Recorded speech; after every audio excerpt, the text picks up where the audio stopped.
For the excitement this evening. Gentlemen, thank you for being here tonight, just days before voters here in New Hampshire make their decisions. The rules are simple and have been agreed to by all the campaigns. There will be 60 seconds to answer, and if another candidate is mentioned in that answer, that candidate will have 30 seconds to respond. There are green, yellow, and red lights that each candidate will see to signal when time is up, and they will also hear this sound.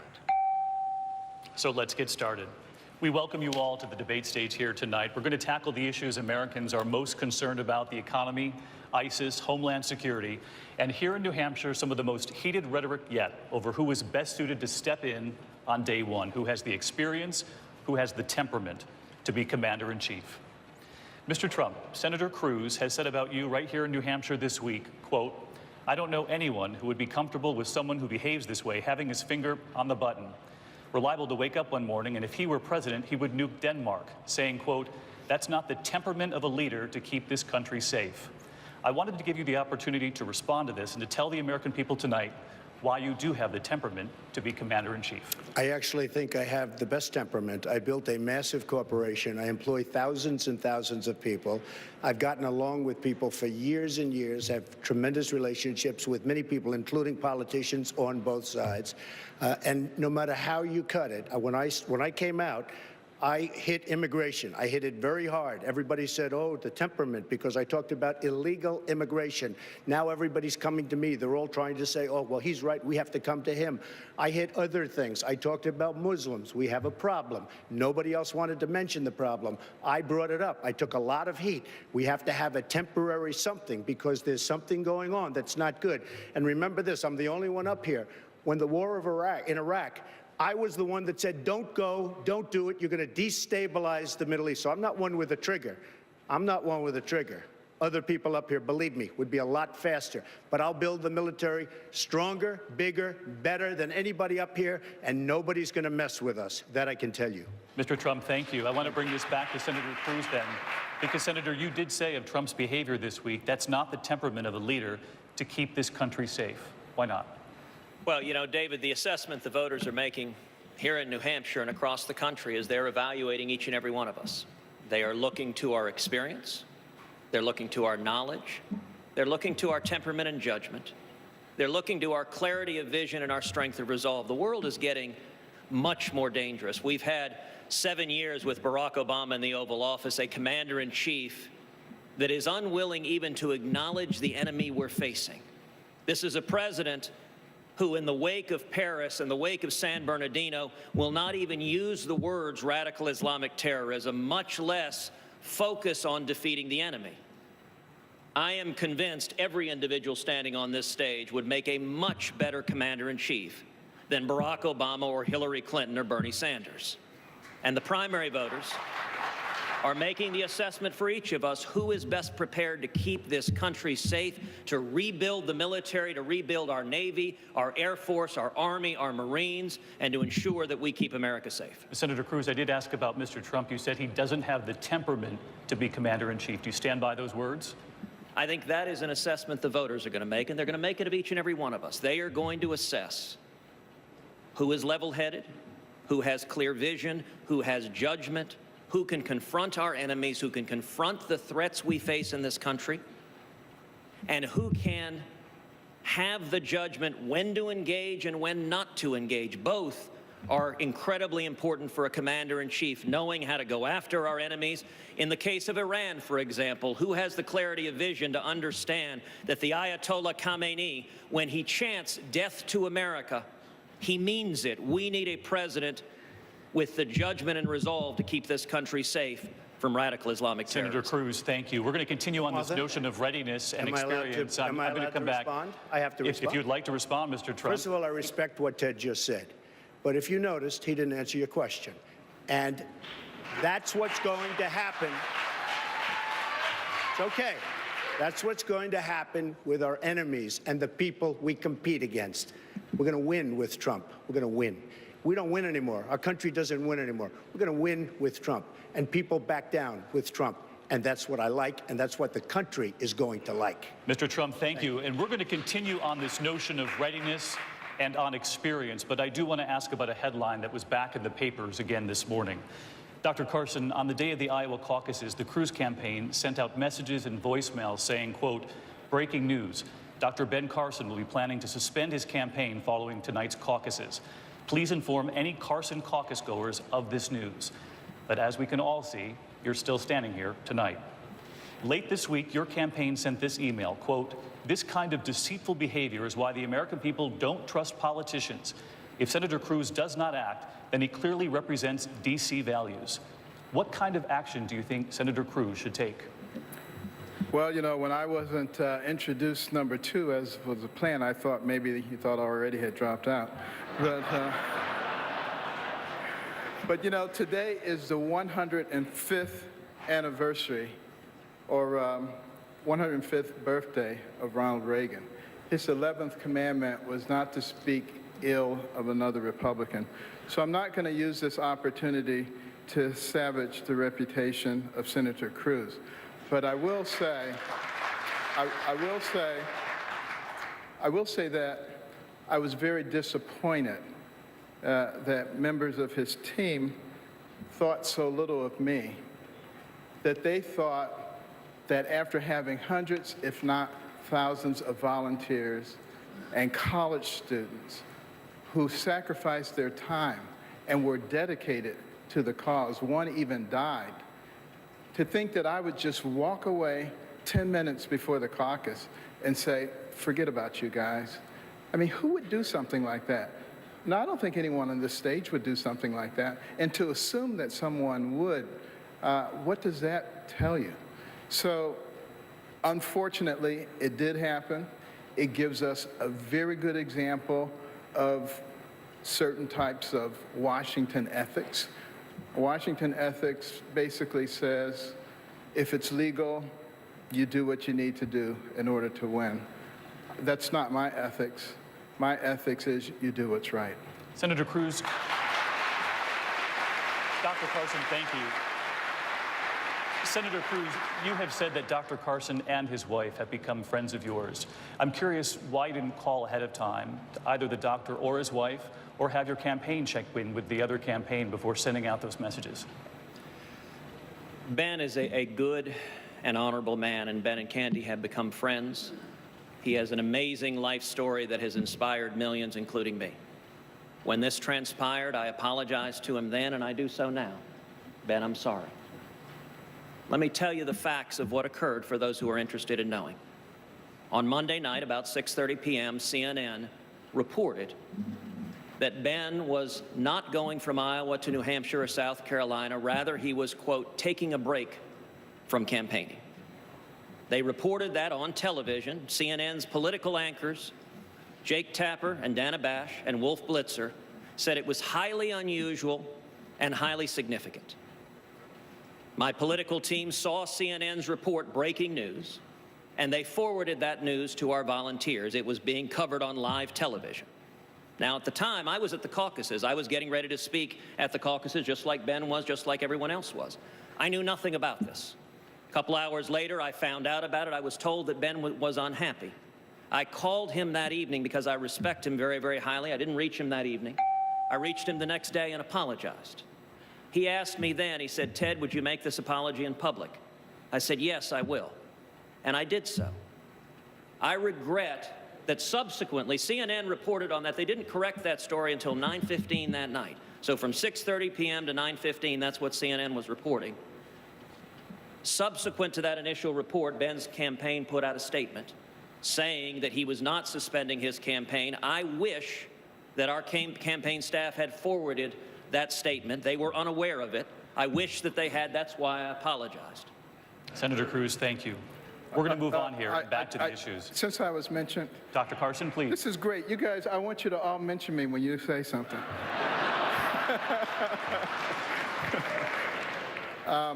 In fact, the timeline indicates that that initial tweet from CNN was followed by another one within 1 minute that clarified that I was not dropping out. So what happened to that one, it is unclear. But the bottom line is, we can see what happened. Everybody can see what happened. and you can make your own judgment. Dr. Carson, based on thank that. you. Thank you, Doctor. Senator Rubio, I want to stay on the issue of readiness to be president and experience, and questions about you being a first-term senator. Governor Christie warning voters here in New Hampshire against voting for another first-term senator, as America did with Barack Obama in 2008, arguing that you are, quote, not ready to be president of the United States. And Senator Santorum, who we all know dropped out of the race just this week and endorsed you, had a hard time when asked on national television listing your accomplishments as senator. Tonight, what are your accomplishments in the Senate that demonstrate you're ready to be president of the United States? Well, let me say, from protecting the people of Florida from imminent domain abuse, to bringing accountability to the VA, to the Girls Count Act, to sanctioning terrorist groups, I'm proud of my service in the United States Senate and before that in the Florida legislature.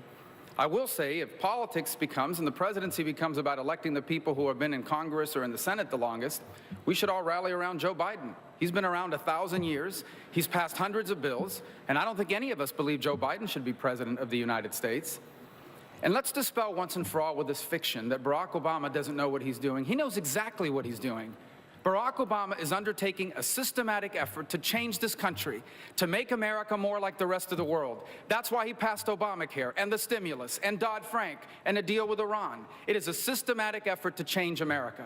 When I'm president of the United States, we are going to re-embrace all the things that made America the greatest nation in the world, and we are going to leave our children what they deserve, the single greatest nation in the history of the world. Senator Rubio, thank you.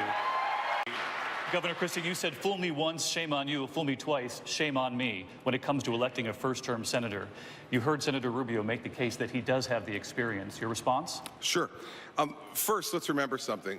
Every morning when a United States Senator wakes up, they think about what kind of speech can I give or what kind of bill can I drop. Every morning when I wake up, I think about what kind of problem do I need to solve for the people who actually elected me. It's a different experience. It's a much different experience. And the fact is, Marco, you shouldn't compare yourself to Joe Biden, and you shouldn't say that that's what we're doing. Here's exactly what we're doing. You have not been involved in a consequential decision where you had to be held accountable. You just simply haven't. And the fact is,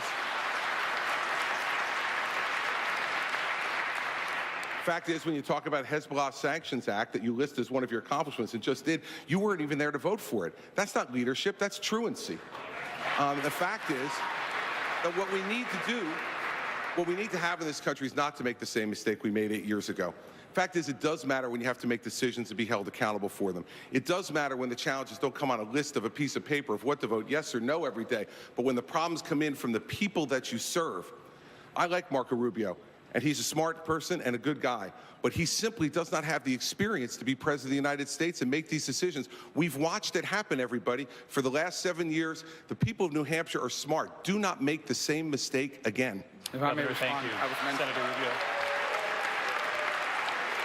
Well, I think the experience is not just what you did, but how it worked out. Under Chris Christie's governorship of New Jersey, they've been downgraded 9 times in their credit rating. This country already has a debt problem. We don't need to add to it by electing someone who has experience at running up and destroying the credit rating of his state. But I would add this. Let's dispel with this fiction that Barack Obama doesn't know what he's doing. He knows exactly what he's doing. He is trying to change this country. He wants America to become more like the rest of the world. We don't want to be like the rest of the world. We want to be the United States of America. And when I'm elected president, this will become, once again, the single greatest nation in the history of the world, not the disaster Barack Obama has imposed upon us. Senator Rubio, thank you. I do want to bring in Governor Bush on this. Hold on because one you've second. made this. Excuse me. If you'd like to respond to the economic. I think he directly mentioned me in my record in there, so I think I get a chance to respond. You see, everybody, I want the people at home to think about this. That's what Washington, D.C. does. The drive-by shot at the beginning with incorrect and incomplete information, and then the memorized 25-second speech that is exactly what his advisors gave him. See, Marco, the thing is this. When you're president of the United States, when you're a governor of a state, the memorized 30-second speech where you talk about how great America is at the end of it doesn't solve one problem for one person. They expect you to plow the snow. They expect you to get the schools open. And when the worst natural disaster in your state's history hits you, they expect you to rebuild their state, which is what I've done. None of that stuff happens on the floor of the United States Senate. It's a fine job. I'm glad you ran for it, but it does not prepare you for president of the United States. Chris, Chris, your state got hit by a massive snowstorm 2 weeks ago. You didn't even want to go back. They had to shame you into going back. And then you stayed there for 36 hours, and then he left and came back to campaign. Those are the facts. Here's the bottom line. This notion that Barack Obama doesn't know what he's doing is just not true. There it is. He knows exactly there it is, what he's the doing. memorized 25-second speech. Well, that's the reason why this campaign is so important. Because I think this notion, I think this is an important point. We have to understand what we're going through here. We are not facing a president that doesn't know what he's doing. He knows what he is doing. That's why he's done the things he's done. That's why we have a president that passed Obamacare and the stimulus. All this damage he's done to America is deliberate. This is a president that's trying to redefine this country. That's why this election is truly a referendum on our identity as a nation, as a people. Our future is at stake. This election is not about the past. It is about what kind of country this is going to be in the 21st century. And if we elect someone like Barack Obama, a Hillary Clinton, a Bernie Sanders, or anyone like that, our children are going to be the first Americans to inherit a diminished country that will not happen. Governor Christie, Chris, why don't you know what the shame is? Get into this. You know what the shame is, Marco? The shame is that you would actually criticize somebody for showing up to work, plowing the streets, getting the trains run back on time, when you've never been responsible for that in your entire life. Okay. He didn't want to go back. And the fact is, I went back, it got done, and here's You didn't want to go back. I went back. Oh, so wait a second. Is now one of the skills you get as a United States Senator ESP also? Chris, everybody, you said you weren't going to go back. The fact is, Marco, he told everyone he wasn't going to go back, and they had to shame him into going back. Marco, because... And then when he decided to go back, he criticized the young lady, saying, what am I supposed to do, go back with a mop? By the way, clean up the flooding? It gets very unruly when he gets off his talking Thank you, Governor. I will mention you. It's your record. It's not a talking point. It's your record. Governor Bush, I'll mention your name so that you can come in on this. And I do want to bring you into this. Thank you. I want to bring you in on this because you've made this central to your campaign right here in New Hampshire in the last couple of days. But 4 years ago, you said of Senator Rubio, he was ready to be vice president. You spoke of his experience as well. You said he has the fortitude to be a good president. But just this week, you said Senator Rubio accomplished, quote, nothing in the Senate. How do you square the two? Well, first of all, he said the exact same thing about me, that I would make a great vice presidential nominee when Mitt Romney was considering. I said the same thing about Marco. I think we were both right at the time, and Mitt picked somebody else. So let's move on to the 2016 race. Who has the leadership skills? Who has the leadership skills to lead? And I'm proud of the fact that I have 12 Medal of Honor recipients, over 30 admirals and generals that believe that I would be a steady hand as commander-in-chief, that I served as governor of the state of Florida, where we cut taxes and reduced government. I took on very powerful interests, forged consensus, fought for my beliefs, implemented them. The state was better off. We had 8 hurricanes and 4 tropical storms in 16 months. The whole state was turned upside down. It required a steady hand. Leadership, you learn this. You learn it by doing it. It's not something that you show up and on the job do it. It's not to say, look, let's be clear. Marco Rubio is a gifted politician. And he may have the skills to be a president of the United States. But we've tried it the old way with Barack Obama, with soaring eloquence, and we didn't get a leader. We got someone who wants to divide the country up. The next president's going to have to forge consensus to bring about a set of common purposes so that we can move forward again. We're going to continue with leadership now, and Martha. Senator Cruz, you are a first-term senator as well. Your opponents say you, like Senator Rubio, are not prepared to be commander-in-chief. You have talked tough about threats we face in the Mideast. It was reported just moments ago that the North Koreans test-launched an intercontinental ballistic missile. North Korea has nuclear weapons and conducted another nuclear test just last month. The missile that was launched is the kind the North Koreans hope could someday carry a nuclear weapon capable of reaching the United States. How would you respond if commander-in-chief to that launch? Well, I would note initially the fact that we're seeing the launch, and we're seeing the launch from a nuclear North Korea, is the direct result of the failures of the first Clinton administration. The Clinton administration led the world in relaxing sanctions against North Korea. Billions of dollars flowed into North Korea in exchange for promises not to build nuclear weapons. They took those billions and built nuclear weapons. And I would note also the lead negotiator in that failed North Korea sanctions deal was a woman named Wendy Sherman, who Barack Obama and Hillary Clinton promptly recruited to come back to be the lead negotiator with Iran. So what we are seeing with North Korea is foreshadowing of where we will be with Iran. With respect to North Korea and what we should do now, one of the first things we should do is expand our missile defense capacity. We ought to put missile defense interceptors in South Korea. South Korea wants them. And one of the real risks of this launch, North Korea wants to launch a satellite. And one of the greatest risks of the satellite is they would place a nuclear device in the satellite as they would orbit around the Earth, and as it got over the United States, they would detonate that nuclear weapon and set off what's called an EMP, an electromagnetic pulse, which could take down the entire electrical grid on the eastern seaboard, potentially killing millions. We need to harden the grid to defend ourselves, and we need missile defense to protect ourselves against North Korea. Well, let me ask you this.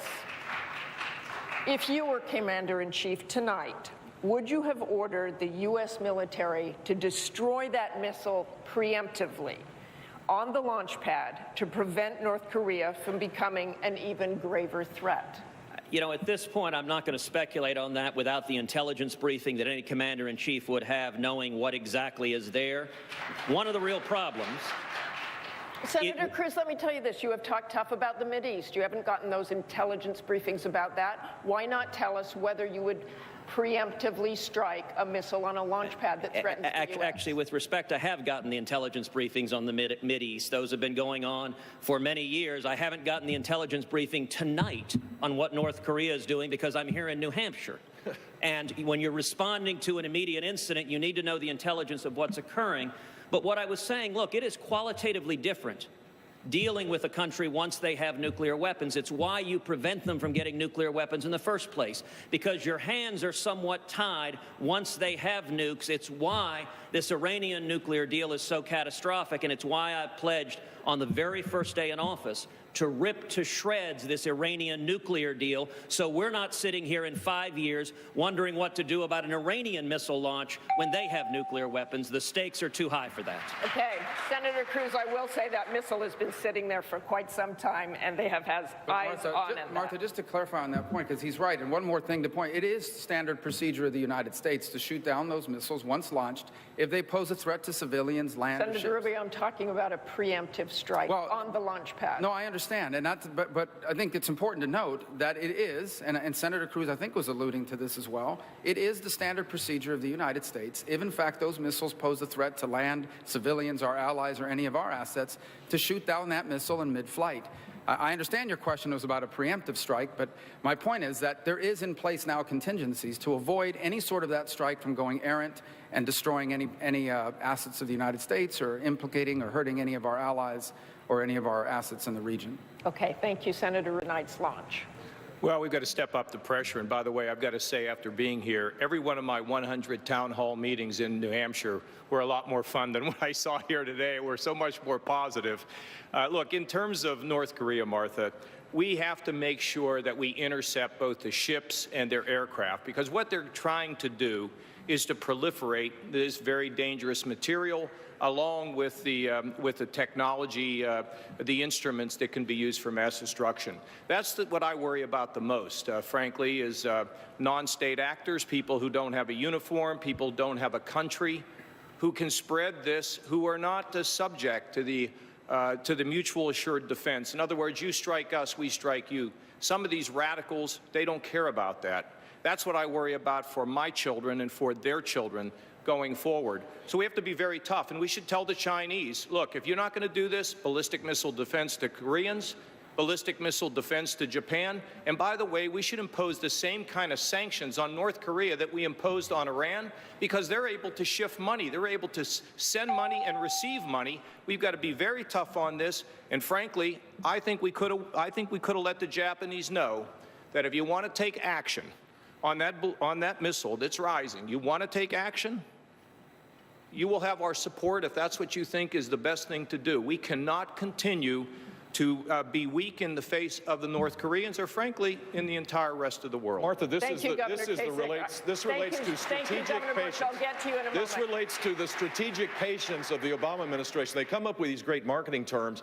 and what they do is they pull back, and voids are filled, and they're now filled by asymmetric threats of terror as well as nation states on the run. The next president of the United States is going to have to get the United States back in the game, and if a preemptive strike is necessary to keep us safe, then we should do it.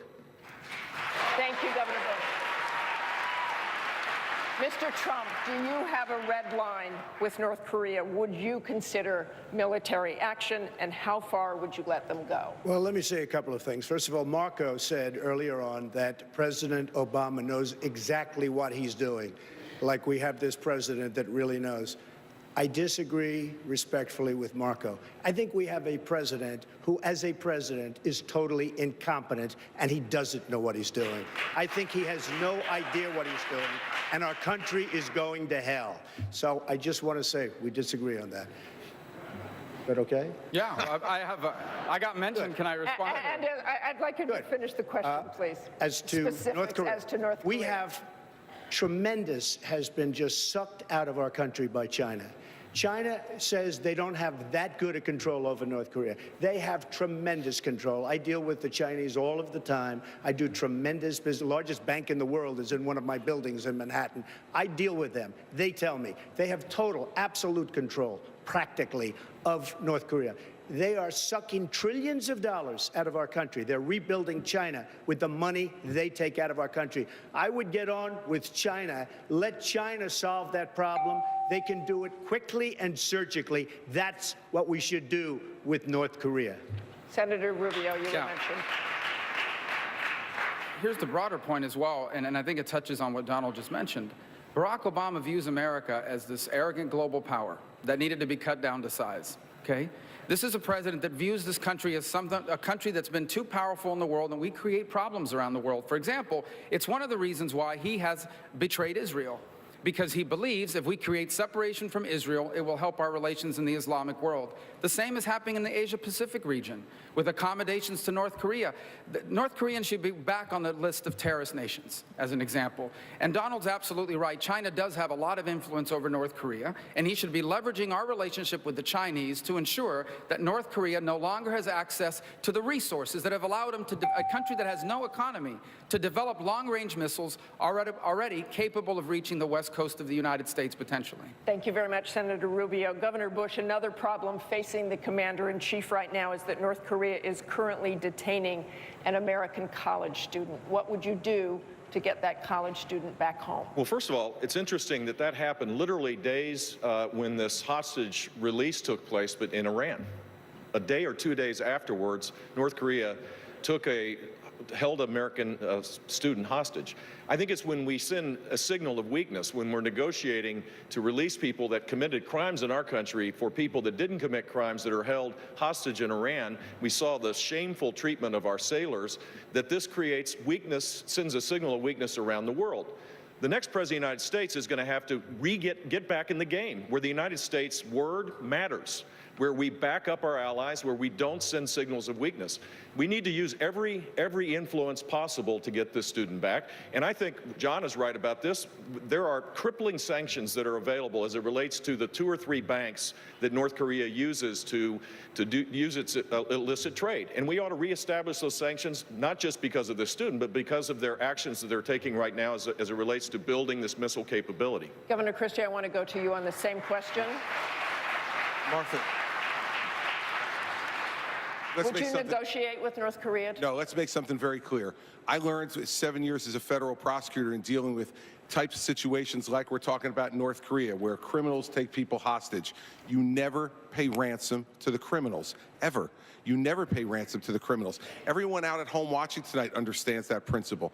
And so what you need to do is to engage in a much different way with these folks. They do not understand anything but toughness and strength. And we need to engage the Chinese to deal with the North Koreans, but we also need to make sure that they understand there's a commander-in-chief who will not pay ransom for any hostage. This president and his former Secretary of State are for paying ransom for hostages. When you do that, you endanger even more Americans around the world to be the subject of this type of hostage-taking and illegal detention. You need a strong commander-in-chief who will look these folks in the eye and say, we will not put up with this, and we will take whatever actions we need to take, not only to get our people home safely, but to swiftly and surely punish those who believe they can violate the law and violate Americans' sovereign rights to travel the world freely and safely. This is unacceptable, and this is why this president is so weak, and why the Secretary of State, who's embracing a third Barack Obama term, would be even weaker. Thank you very much. Martha, we're going to turn to immigration now, and I want to bring in Governor Kasich, because you told us in an ABC interview, Governor, quote, "It is completely ridiculous to think that we're going to go into neighborhoods, grab people out of their homes, and ship people back to Mexico." Adding, quote, "That's not where the party is. The party is not for deporting 11.5 million people." But Mr. Trump and Senator Cruz, who've made deportation central to their campaigns, top the national polls. So my question for you, are you not where the voters are? Well, you know, David, I've spent a lot of time here in this state, as I mentioned earlier, and we have to have practical solutions, just like we were just talking about a few minutes ago on North Korea. Look, the situation is we need to finish the border. It has to be completed. Just like we lock our doors at night, the country has to be able to lock its doors. And we can have a guest worker program where people can come in and out in an orderly way. And then for the 11.5 million that are here, if they have not committed a crime since they've been here, I believe they ought to pay some back taxes, pay a fine, never get on the path to citizenship, but get legalization. It is not, I couldn't even imagine how we would even begin to think about taking a mom or a dad out of a house when they have not committed a crime since they've been here, leaving their children in the house. I mean, that is not, in my opinion, the kind of values that we believe in. And secondly, I think at the end of the day that Americans would support a plan like this. I think Congress would pass a plan to finish the border, guest worker, pay a fine, a path to legalization, and not citizenship. And we've got to get this done. And I will tell you this. Within the first 100 days that I am president, I will put that proposal to the Congress, and I will tell you, as a former congressman and an executive in Ohio, I can promise you that I believe you'll get the votes to pass that, and we can move on with that issue and protect our border. Governor That's what I Kasich, think. thank you. I want to bring this next to Senator Cruz.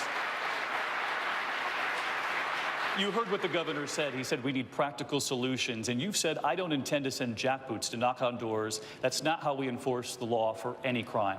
So what is your plan? How will you deport 11.5 million undocumented people? And be specific. How would you do it? So in terms of a practical solution, I've laid out the most detailed plan for solving illegal immigration. It's 11 pages, single-spaced, chapter and verse. It's on our website, tedcruz.org. In short, what we're going to do, we're going to build a wall. We're going to triple the Border Patrol. We're going to increase, and actually, since Donald enjoyed that, I will simply say I've got somebody in mind to build it. We're going to increase fourfold the fixed-wing and rotary-wing aircraft so that you have technology monitoring an attempted incursion to direct the boots on the ground where they're occurring. We're going to put in place a strong E-Verify system in the workplace, so you can't get a job without proving you're here legally.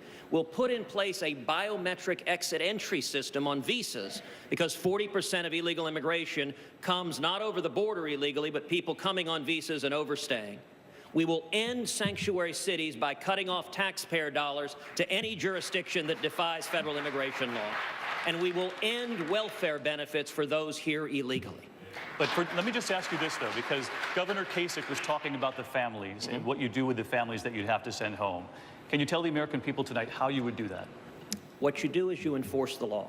You know, under the Constitution, the president has an obligation to, quote, take care that the laws be faithfully executed.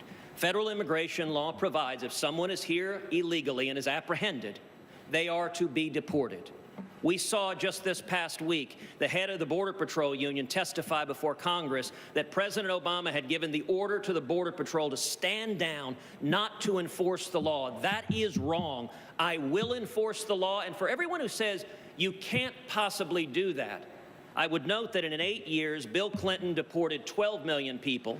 In 8 years, George W. Bush deported 10 million people.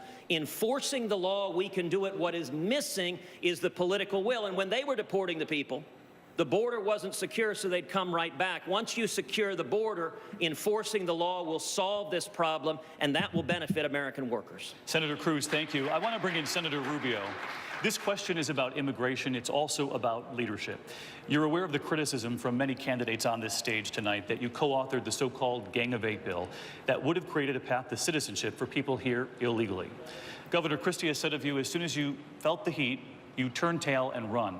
Governor Bush has said, I don't think we need people cutting and running anymore.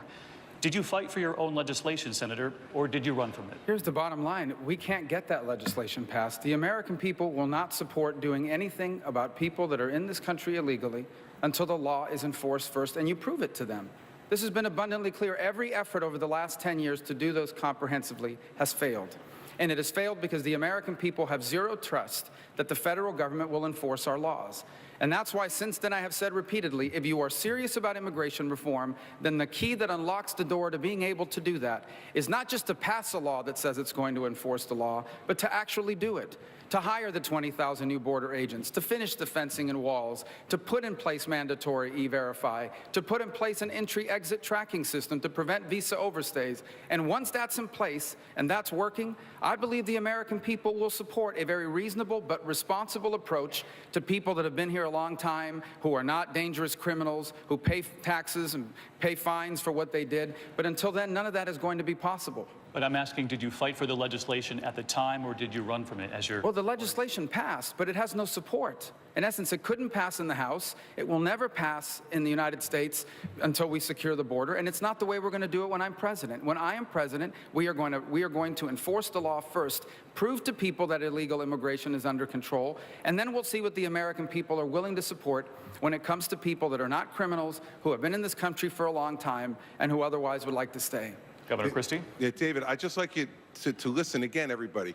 This is the difference between being a governor who actually has to be responsible for problems and not answering a question. The question was, did he fight for his legislation? It's abundantly clear that he didn't. It's abundantly clear that he didn't fight for the legislation. When the teachers union attacked me with $20 million of ads because I wanted to reform teacher tenure, I fought them and fought them and fought them, and I won. When people wanted to raise taxes in my state, a Democratic legislature, and threatened to close down the government, I told them, fine.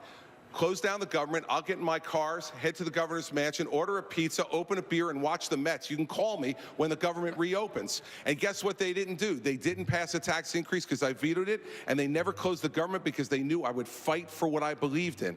The fact of the matter is, a leader must fight for what they believe in, not handicap it and say, well, maybe since I can't win this one, I'll run. That's not what leadership is. That's what Congress is. Governor, thank you. Senator Rubio. Leadership is ultimately about solving the problem. And the approach that was tried and has been tried now repeatedly over 10 years to do this comprehensively all at once in a massive piece of legislation has no chance of passage. It is not leadership to continue to try something that has no chance of happening. I want to make progress on this issue. It has been discussed now for 30 years and nothing ever happens. And I am telling you that the only way forward on this issue that has any chance of happening, meaning gaining the support of the American people, you cannot do this without the support of the American people, is an approach that begins by proving that once and for all, illegal immigration is under control. Senator Rubio, thank you. We want to turn to health care in this country, and for that, author and commentator Mary Catherine Ham tonight. Mary Catherine? Thanks, David. Good evening, guys. Good evening. Mr. Trump. Yes. In the Democratic primary, Hillary Clinton has criticized Bernie Sanders' plan for single-payer government health care, noting it would require big, across-the-board tax increases for Americans. In doing so, she's doubling down on Obamacare, despite its persistent unpopularity. Mr. Trump, you have said you want to repeal Obamacare. You've also said, quote, everybody's got to be covered, adding, quote, the government's going to pay for it. Are you closer to Bernie Sanders' vision for health care than Hillary Clinton is? I am. I think I'm closer to common sense. We are going to repeal Obamacare. We are going to repeal Obamacare. We are going to replace Obamacare with something so much better. And there are so many examples of it. And I will tell you, part of the reason we have some people laughing because you have insurance people that take care of everybody up here. I'm a self-funder. The only one they're not taking care of is me. We have our lines around each state. The insurance companies are getting rich on Obamacare. The insurance companies are getting rich on health care and health services and everything having to do with health. We're going to end that. We're going to take out the artificial boundaries, the artificial lines. We're going to get a plan where people compete. Free enterprise, they compete so much better. In addition to that, you have the health care savings plans, which are excellent. What I do say is there will be a certain number of people that will be on the street dying. And as a Republican, I don't want that to happen. We're going to take care of people that are dying on the street because there will be a group of people that are not going to be able to even think in terms of private or anything else. And we're going to take care of those people. And I think everybody on this stage would have to agree, you're not going to let people die sitting in the middle of a street in any city in this country.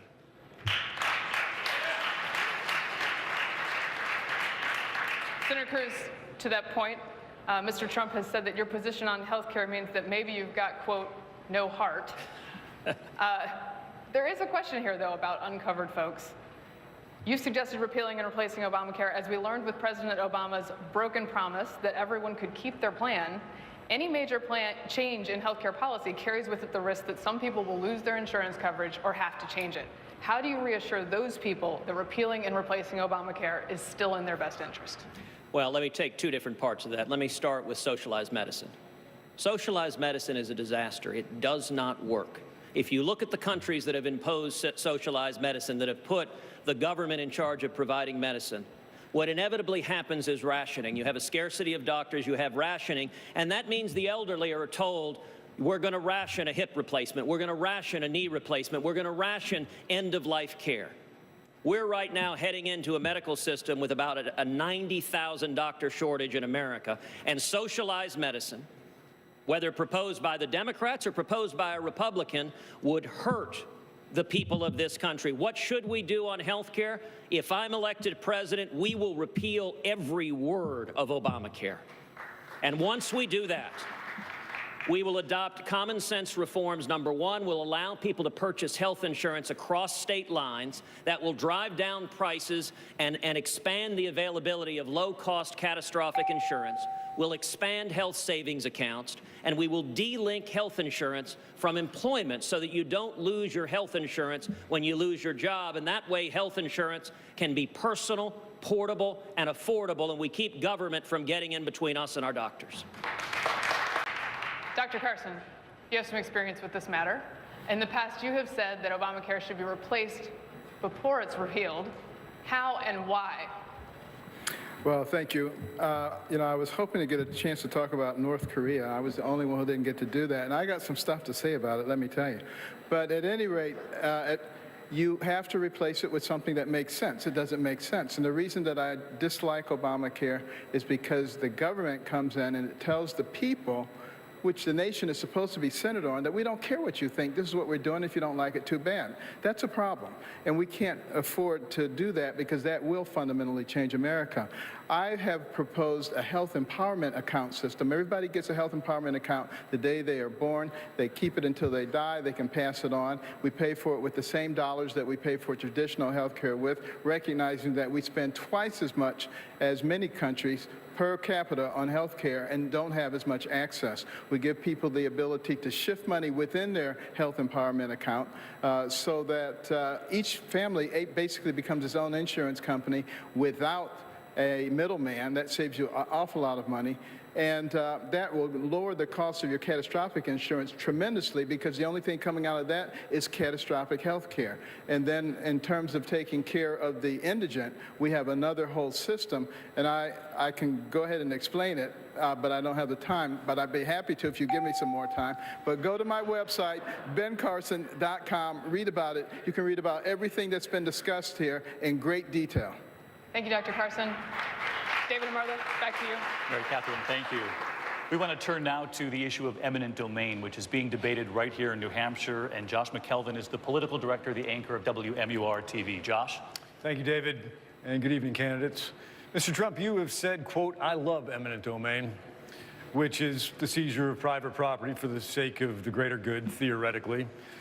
You've tried to use the measure in business endeavors. You've said you'd support its use for the Keystone Pipeline project. Here in New Hampshire, a project, though, known as the Northern Pass, would bring hydroelectric power from Canada into the northeastern grid. Do you see eminent domain as an appropriate tool to get that project done? Well, let me just tell you about eminent domain, because almost all of these people, actually Chris has it, but so many people have hit me with commercials and other things about eminent domain. Eminent domain is an absolute necessity for a country, for our country. Without it, you wouldn't have roads, you wouldn't have hospitals, you wouldn't have anything. You wouldn't have schools, you wouldn't have bridges. You need eminent domain. And a lot of the big conservatives that tell me how conservative they are, I think I'm more than they are, they tell me, oh, well, they all want the Keystone Pipeline. The Keystone Pipeline, without eminent domain, it wouldn't go 10 feet, okay? You need eminent domain. And eminent domain is a good thing, not a bad thing. And what a lot of people don't know, because they were all saying, oh, you're going to take their property. When eminent domain is used on somebody's property, that person gets a fortune. They get at least fair market value, and if they're smart, they'll get 2 or 3 times the value of their property. But without eminent domain, you don't have roads, highways, schools, bridges, or anything. So eminent domain, it's not that I love it, but eminent domain is absolutely, it's a necessity for a country, and certainly it's a necessity for our country. So would that be yes on the Northern Pass project? Josh, the difference between eminent domain for public purpose, as Donald said, roads and infrastructure, pipelines and all that, that's for public purpose. But what Donald Trump did was use eminent domain to try to take the property of an elderly woman on the Strip in Atlantic City. That is not public purpose. That is downright wrong. And here's the problem with that. All right, okay. The problem was it was to tear down. It was to Jeb tear wants down. to be. He wants to be a tough guy. He wants to be a tough guy It was tonight. to tear down I didn't the take house, the property. and the net result was you tried. I didn't and take you the lost property. in the court. The woman ultimately didn't want to do that. That is not true. And the it was simple great that fact I is, didn't. to turn this into a limousine parking lot for his casinos is not a public use. And in Florida, based on what we did, we made that impossible. It is part of our Constitution. That's the better approach. That is the conservative approach. Mr. Trump, take 30 seconds. Let me just, he wants to be a tough guy. A lot of times, you'll have, and it doesn't work very well with How tough is it to take property from an elderly woman? Let me talk. Quiet. How tough is it? A lot of times,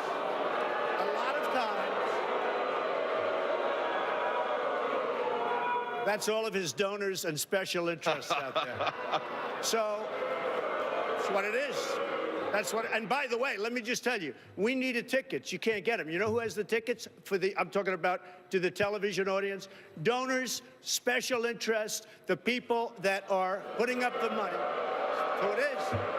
The RNC told us we have all donors in the audience, and the reason they're not loving me, the reason they're not loving me is I don't want their money. I'm going to do the right thing for the American public. I don't want their money. I don't need their money. And I'm the only one up here that can say that. Eminent domain, the Keystone Pipeline, do you consider that a private job? I consider it a public use. No, let me ask you, Jeb. Do you consider the Keystone Pipeline private? Is it public or private? It's a public use. Oh, really? A public use? No, it's a private job. It's a public use. It's a private job. Established by the courts, federal, state You courts. wouldn't have the Keystone Pipeline that you want so badly without eminent domain. All right, gentlemen, you wouldn't have massive, excuse me, Josh, you wouldn't have massive factories without eminent domain. Gentlemen, we do have to move forward. Dave, Martha, back to you. Thank you. When we come back here tonight, jobs, ISIS, and what it means to be a conservative. The Republican debate continues right here from New Hampshire on ABC. College in New Hampshire. Here again are David Muir and Martha Raddatz. And we welcome you back to the Republican debate from New Hampshire tonight here on ABC. And we're going to turn now to what it means to be a conservative. And I want to turn to Governor Kasich. Governor, while campaigning here in New Hampshire, you were already asked by ABC about groans from some conservatives after your endorsements from the New York Times and the Boston Globe. You said, quote, what conservatives have to know is they have to say, look, isn't it nice to have a conservative like me liked? And maybe they ought to think about it.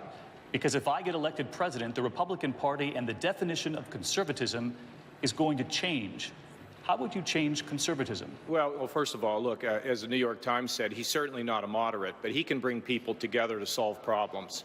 And the fact of the matter is I've cut taxes more than anybody in the country this year.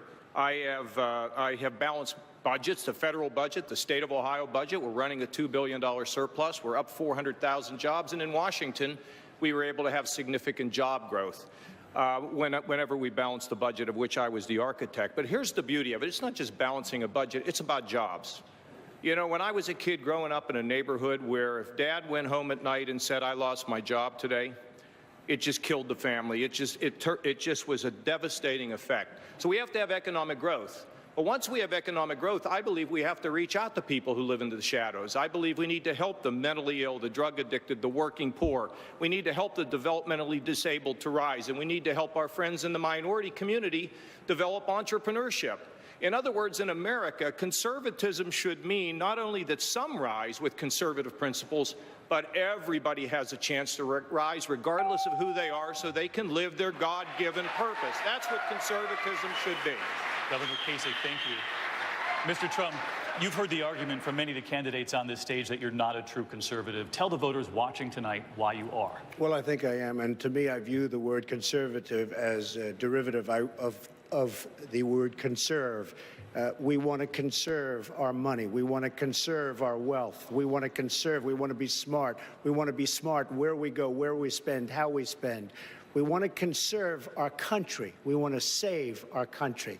And we have people that have no idea how to do that, and they're not doing it. And it's a very important word, and it's something I believe in very, very strongly.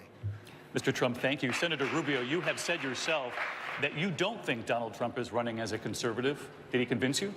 Well, I think conservatism is about three things, and Donald touched on one of them, but it's about three things. The first is conservatism is about limited government, especially at the federal level. The federal government is a limited government, limited by the Constitution, which delineates its powers. If it's not in the Constitution, it does not belong to the federal government. It belongs to states, local communities, and the private sector. It's about free enterprise, which is an economic model that allows everyone to rise without pulling anyone down. The reason why free enterprise is the greatest economic model in the history of the world is because it's the only economic model where you can make poor people richer without making rich people poor. And it's about a strong national defense. It's about believing, unlike Barack Obama, that the world is a safer and a better place when America is the strongest military and the strongest nation on this planet. That's conservatism. Senator Rubio, thank you. I want to turn this discussion to the economy now, and Mr. Trump, Governor Christie has said, I tell everybody who goes to a Donald Trump event, if you get to ask a question, just ask him how. Christie said, I don't care which of the things he talks about, just ask him how. You have said that you'd be the greatest jobs president God ever created. Tell Americans watching tonight how many jobs you would create in the first term and how. Well, before I go there, I will tell you, I will bring jobs back from China. I will bring jobs back from Japan. I will bring jobs back from Mexico, where New Hampshire, by the way, has been virtually wiped out. They've lost so many businesses going to Mexico because of horrible trade deals. And now we're about to sign another trade deal, TPP, which is going to be a disaster for this country because they don't talk about monetary manipulation. It is going to be a disaster. I'm going to bring jobs back, and I'll start bringing them back very fast. Under my tax plan, right now we're the highest taxed country in the world. Under my plan, we cut not only taxes for the middle class, but we cut taxes for corporations. We will bring back trillions of dollars that's offshore. Right now, they have $2.5 trillion, and in my opinion, it's much more than that. That's what the government says. All of that money is going to come back, and we're not going to lose Pfizer, which is now leaving, and other great companies, which is now leaving, and they're all leaving. We have many, many companies that are leaving this country. We're not going to lose them anymore because we're going to have a tax structure that is going to keep them in our country. Mr. Trump, thank you. There are a lot of governors on this stage tonight, and Governor Christie, Governor Kasich has said of you, quote, in Ohio, we have balanced a budget. They don't have one over in New Jersey. Our credit has been strengthened. Their credit has been downgraded. We've got more jobs. How important are those metrics in choosing the next president? And is his job on credit, is his record on jobs, I should say, actually stronger than yours? Well, he deserves credit for his record on jobs, and he's done a very good job as governor of Ohio. Never said that John hasn't. He's done a very good job. But But unfortunately, John's been so busy doing other stuff, he's using old statistics. That's okay. New Jersey had its best year of job growth in the last 15 years, under 5 different governors this year in New Jersey. New Jersey has cut spending over $2.3 billion, and we have 10,000 fewer employees than we had when I walked in the door. John has a bigger government now and more employees than he had when he walked in the door.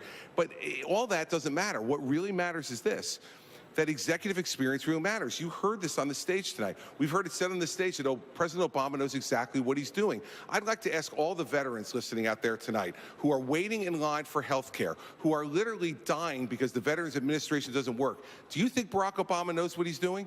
I don't. And I'll tell you something, anybody who evaluates him as knowing what he's doing in managing the government doesn't know how to manage a government themselves. And one last thing, David, which I think is really important.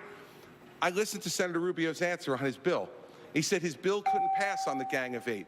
He acted as if he was somehow disembodied from the bill. It was his bill. He said this idea doesn't work. It was his idea. See, when you're a governor, you have to take responsibility for these things. You can't just act as if it happened out of nowhere.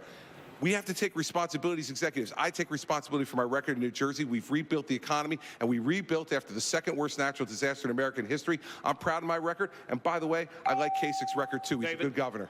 David, thank you. Governor Kasich? Yeah. Look, I'm not here. I like Chris. You did say your record was better than his. But let me just tell you. First of all, we have the lowest number of state employees in 30 years. Secondly, we have grown government at the rate of inflation. And I went from an $8 billion hole to a $2 billion surplus. And we've grown jobs by 400,000. That's one of the fastest growing states in the country. Our pensions are secure and our credit is rock solid. Now, I've learned that what makes things work, what gets the economy going, not just in Ohio, but in Washington. And it's 3 things: common sense regulations, which we have; lower taxes, which we have, the lowest tax cuts in the country; and thirdly, a fiscal plan to balance the budget. When you go from $8 billion in the hole to $2 billion in the black, when you cut taxes by $5 billion and you grow over 400,000 jobs, that is a record that I can take to Washington using the same formula that I used in Washington when I was part of the effort to balance the budget, to give us a surplus, and to create jobs. That's what I did, and I'll do it again in the first 100 days. I do want to turn from jobs to taxes. That was mentioned by Governor. If you'd like to respond to the governor, you can. I'm going to come to you next with the question anyway. You can respond in that question. Here's going from jobs to taxes, and here's the full number. Let me respond to that question. To the Gang of 8 bill first. Well, here's the response. I think anyone who believes that Barack Obama isn't doing what he's doing on purpose doesn't understand what we're dealing with here. Okay, this is a president who is trying to change this country. When he talked about change, he wasn't talking about dealing with our problems. Obamacare was not an accident. The undermining of the Second Amendment is not an accident. The gutting of our military is not an accident. The undermining of America on the global stage is not an accident. Barack Obama is indeed trying to redefine this country. We better understand what we're dealing with here, because that's what Hillary Clinton and Bernie Sanders want to double down on if they are elected. The governor wasn't talking about the president. He was talking about the Gang of 8 bill. No, he talked about Barack Obama. But let me ask you about taxes, Yes. Senator Rubio. A recent poll, 68% of Americans favor raising taxes on people making more than $1 million a year. Are they wrong? I don't know of any problem in America that's going to be fixed with a tax increase. We have an economy today that is not creating jobs that pay enough. And one of the reasons why is because we have one of the most expensive business tax rates on the planet.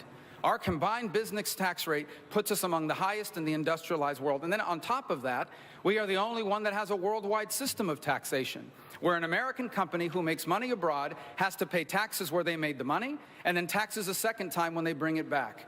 The combination of these 2 things has stranded over $2 trillion, the equivalent of the size of the Russian economy. $2 trillion of American corporate money stranded overseas, combined with all of these inversions of companies leaving us. The solution to the problems we have today are not a tax increase. It is to lower our taxes on both people and on companies so that we can make America globally competitive again. Senator Rubio, thank you. I want to bring in Governor Bush. And Governor, I just want to repeat that number for you. 68% of Americans favor raising taxes on people making more than $1 million. What would you say to the people who believe that tonight? I'd like to see more millionaires. I think we need to grow more millionaires. We need to create a prosperity society where people can rise up. This notion that somehow we're undertaxed as a nation is just foolhardy when we have entitlements growing far faster than our ability to pay for it. A conservative, because that's the point of this, believes in limited government, believes in entrepreneurial capitalism and a strong national defense. But it also has to be, we need to reform things. In my town hall meetings, I went to a place where a woman described her neighbor who has a better economic deal by not working than her struggling to make ends meet.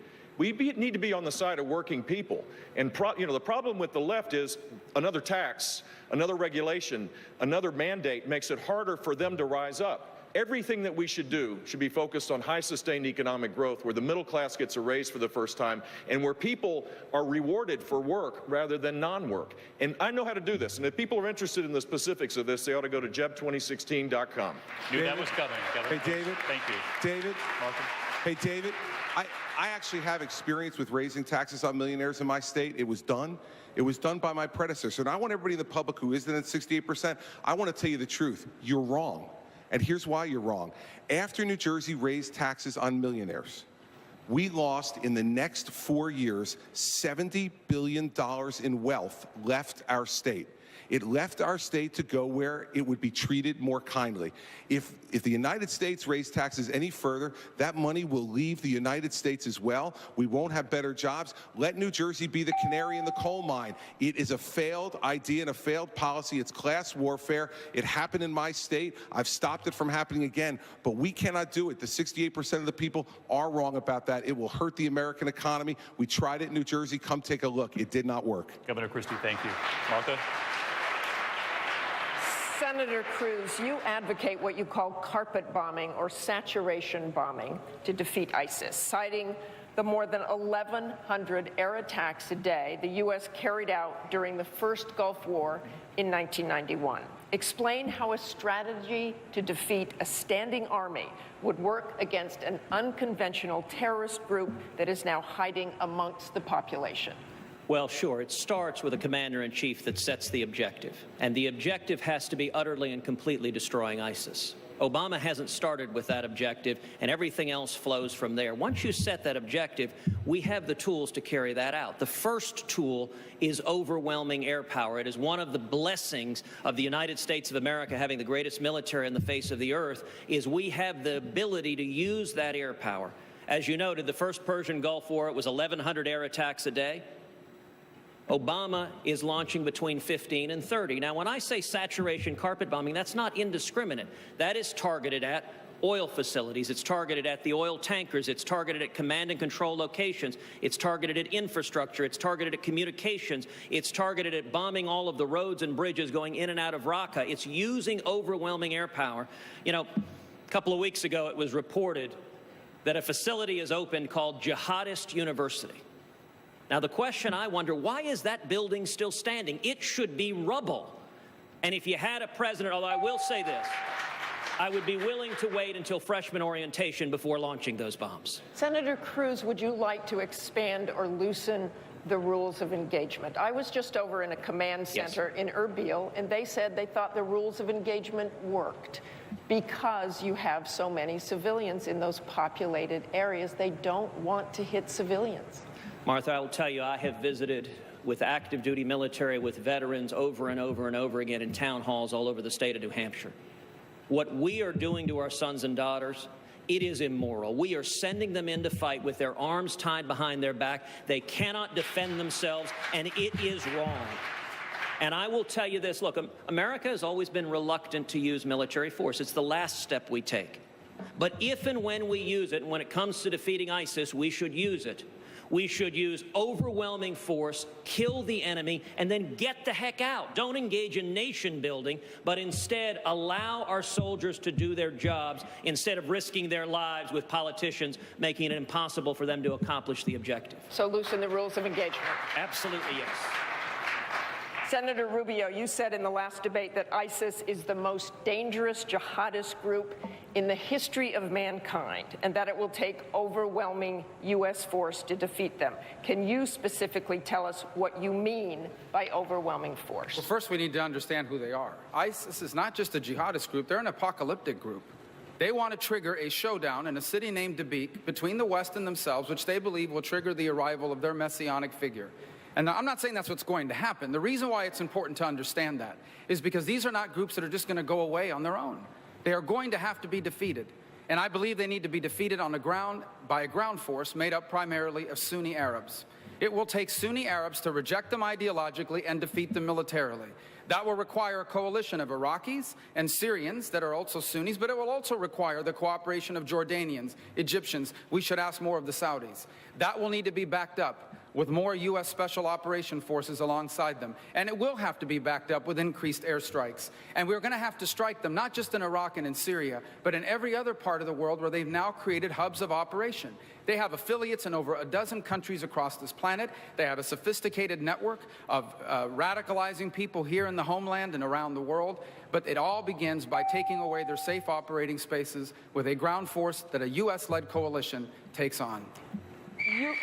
Again, Senator Rubio, you've already said ISIS is the most dangerous jihadist group in the history of mankind. So that would make it more dangerous than al-Qaeda, the insurgents we fought in Iraq. We committed hundreds of thousands of U.S. troops to fight those groups. So if ISIS is the most dangerous group in history, why not commit a large U.S. ground force? Because they currently occupy Sunni cities and villages. Sunni cities and villages can only truly be liberated and held by Sunnis themselves. If they are held by Shia, it will trigger sectarian violence. The Kurds are incredible fighters, and they will liberate the Kurdish areas, but Kurds cannot and do not want to liberate and hold Sunni villages and towns. It will take Sunni fighters themselves in that region to take those villages and cities and then to hold them and avoid the sort of sectarian violence that follows in the past. And why that is important is because if Sunnis are not able to govern themselves in these areas, you are going to have a successor group to ISIS. ISIS is a successor group of al-Qaeda. In fact, they broke away from al-Qaeda because as horrible as al-Qaeda is, ISIS thought al-Qaeda was not radical enough. This is who we're dealing with, and they have more money than al-Qaeda ever had. Well, what would you do differently to try to get those Sunni forces? They have not been coming forward. Well, the problem with the Sunni forces in the region is they don't trust this administration. This administration cut a deal with their mortal enemies, the Shia in Iran. It poisoned the well with these countries. It makes it very difficult to cooperate with them as a result. They also, by the way, understand what real U.S. air power looks like. They saw the Iraq War. They saw up close also Afghanistan. They know what air power looks like when the United States is committed to the cause. And they see the airstrikes that are being conducted now, and they say to themselves, that's not real commitment. We know what real commitment looks like. The Jordanian king was in Washington 3 weeks ago. He told everyone who would listen that they have begged for permission from the coalition to target caravans. And the coalition, meaning U.S. leadership on the ground, would not allow them to proceed with those airstrikes. Mr. Trump, thank you very much, Senator Rubio. Mr. Trump, you have said you will vigorously bomb ISIS. You've said we've got to get rid of ISIS quickly, quickly. How would you get rid of them so quickly? And please give us specifics. Well, 4 years ago, I said bomb the oil and take the oil. And if we did that, they wouldn't have the wealth they have right now. Now I still say the same thing because we're doing little pinpricks. We're not even bombing if somebody's driving a truck. They give notice to the person driving the truck, we're going to bomb. If they don't get out of the truck sails away with the oil. We actually have a case where we don't want to bomb the oil because we don't want to pollute the atmosphere. Can you imagine General Douglas MacArthur and General Patton saying we can't bomb because we're going to hurt the atmosphere? You have to knock the hell out of the oil. You have to take the oil. And you also have back channels of banking. You have people that you think are our great allies, our friends in the Middle East that are paying tremendous numbers of dollars, tremendous amounts of money to ISIS. So we have to stop those circuits. Nobody knows banking better than I do. They have back circuits, back channels. Tremendous amounts of money is coming in through the banking system. So between the oil and the banking, you will dry them up. But it should have been done 4 years ago, not now. And what would you do in those cities where there are people who we are trying to help, who ISIS is essentially holding hostage? You have to go in. First of all, when you take away their money, when you take away their wealth, that'll very much weaken, and it'll happen fairly fast. They'll last for about a year based on all of the wealth they've accumulated. But when you stop the banking channels and when you stop the oil and take the oil, not just bomb it, take it. When you do that, it's going to dry up very quickly. They're going to become a very weakened power quickly. Thank you very much, Thank Mr. you. Trump. Let's turn to Libya. Governor Bush, it is a country in chaos. There is no government. This week, defense officials said there are now 5,000 ISIS fighters there, roughly doubling previous estimates. We know you and others have been critical of the administration's handling of Libya after the initial airstrikes that you supported. But this is a problem you would stand to inherit if you're the next president. Reports this week said the administration is considering new airstrikes, possible special operations raids. Would you support renewed airstrikes or any U.S. involvement on the ground? I would, and I would do it in concert again with our Arab allies and with Europe, most particular in this case. This is the lesson learned in history. If you bomb something and not do anything as it relates to deal with the aftermath of this, if you don't have a stable government, you get what we have in Libya. And this is not leading from behind. It's not an effective policy. We have to lead. Without the United States, nothing seems to work. Europe doesn't have the ability to lead, forward lean in this regard. And so dealing with the caliphate is important because it now has spawned other areas. There's been 70-plus attacks in 17 countries, either inspired by ISIS or organized by ISIS, Libya being the most important one now. We have to deal with the caliphate with building a Sunni army there, but we also have to deal with it in Libya. And I think the United States ultimately is going to play a significant role in this. The problem with the Obama administration is that they see this incrementally. They're reluctant. They don't lead. No one knows whether we're serious. And when we do it in increments they can barely see. The United States has to lead in a much more aggressive way than we're doing right now. Thank you very much, Governor Bush. Dr. Carson. Yeah, I want to say something about this because I'm not here just to add beauty to the stage. You know, I've been talking about Libya for quite a long time. I think I was the first one to start talking about it because I say we have to have a proactive foreign policy strategy. And of course, the next place that ISIS is going to attack to is Libya.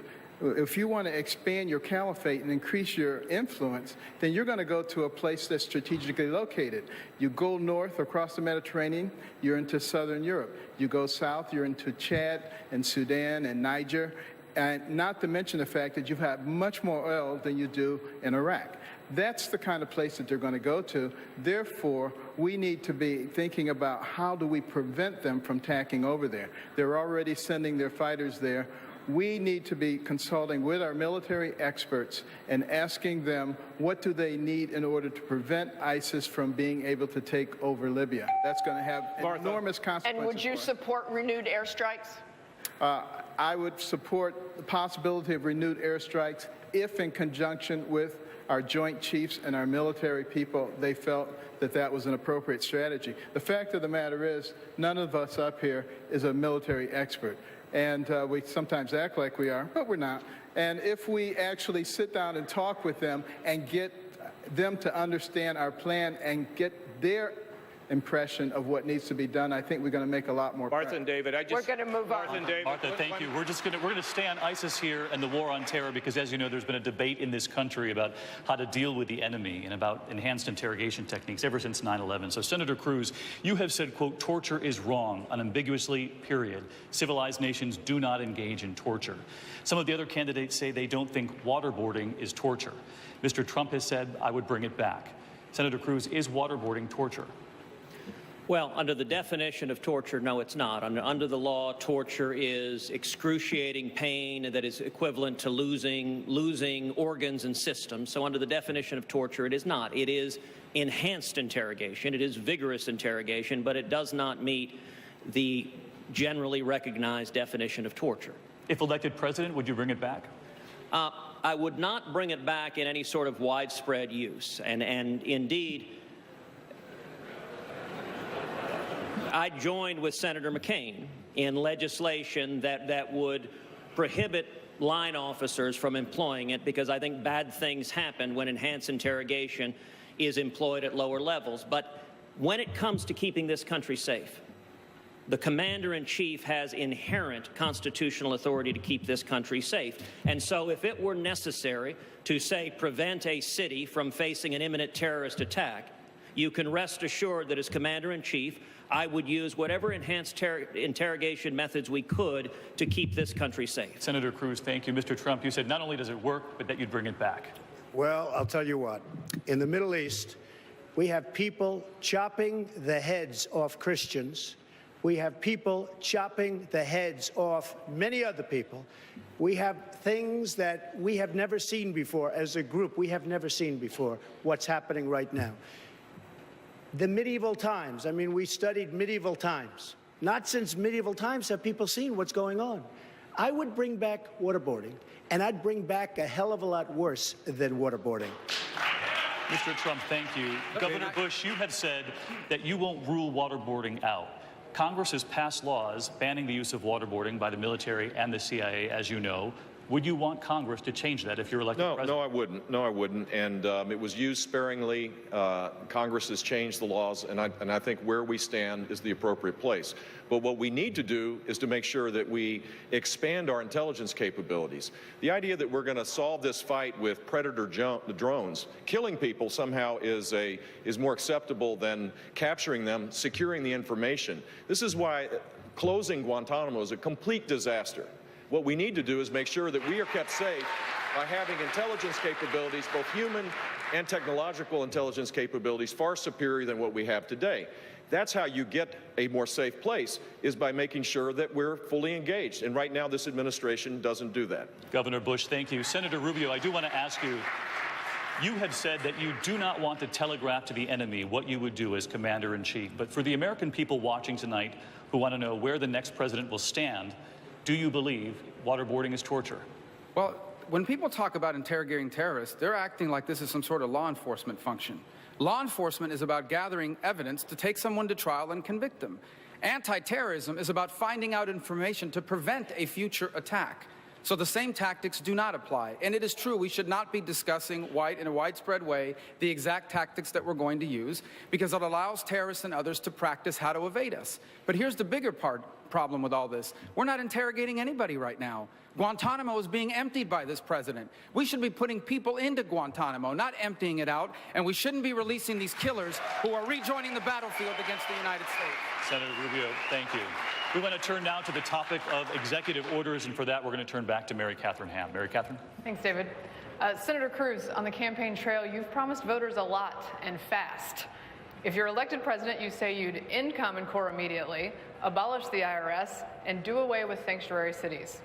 You've also been a persistent critic of President Obama's executive overreach, going it alone, not working with Congress. How do you intend to implement this aggressive agenda within your constitutional authority, especially given that it would require working with Congress and Washington players with whom you're happy to say you have a strained relationship? Well, thank you for that question. You know, there are three avenues of presidential authority to change the direction of this country. The first is executive power. The second is foreign policy. And the third is legislation. Executive power, as we all know, has been the preferred vehicle of President Obama, abusing his authority, abusing his constitutional authority. Now, the silver lining of that is everything done with executive power can be undone with executive power. So I have pledged on day one, I will rescind every single illegal and unconstitutional executive action Barack Obama has done.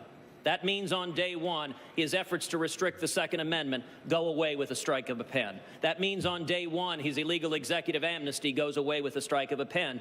The reason I can end Common Core at the federal level is because Obama is abusing executive power, using race-to-the-top funds in the Department of Education to force it on the states.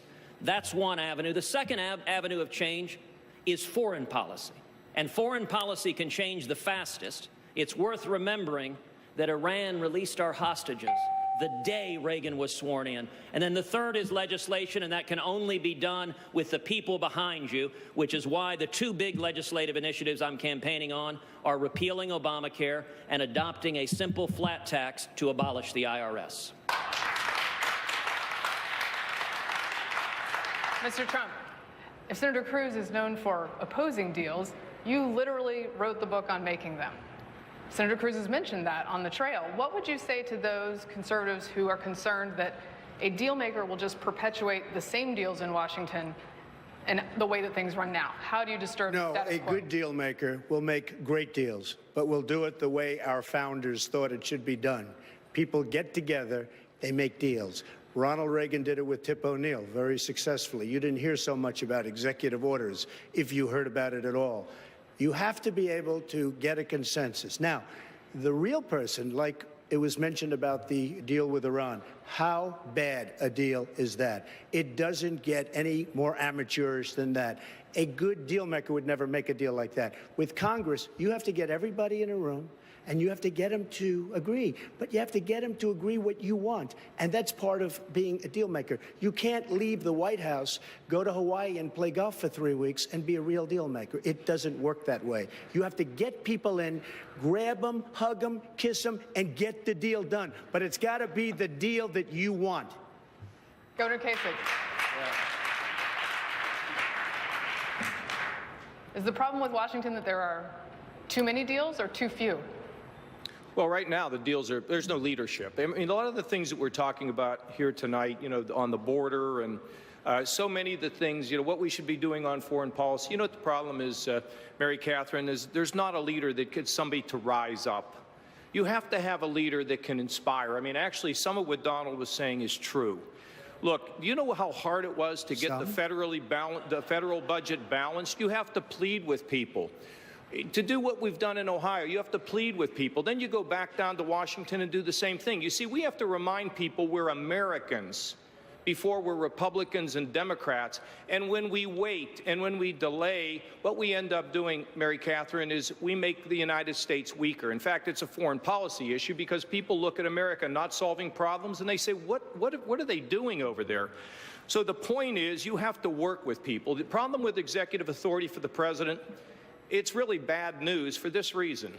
Since he's given up on working with Congress, he thinks he can impose anything he wants. He's not a king. He's a president. An executive order should be used, frankly, in consolidation and with consulting with the leadership in the Congress. I've done it in Ohio. I consult. I can use executive orders, but I don't trump the legislature because if you do, you aggravate them, you anger them, and then the long-term prospects get bleak. We have to solve problems in America by coming together, Republicans and Democrats, Americans first, party and ideology second, in the second back seat of this country. That's what we need to do. And we can do it.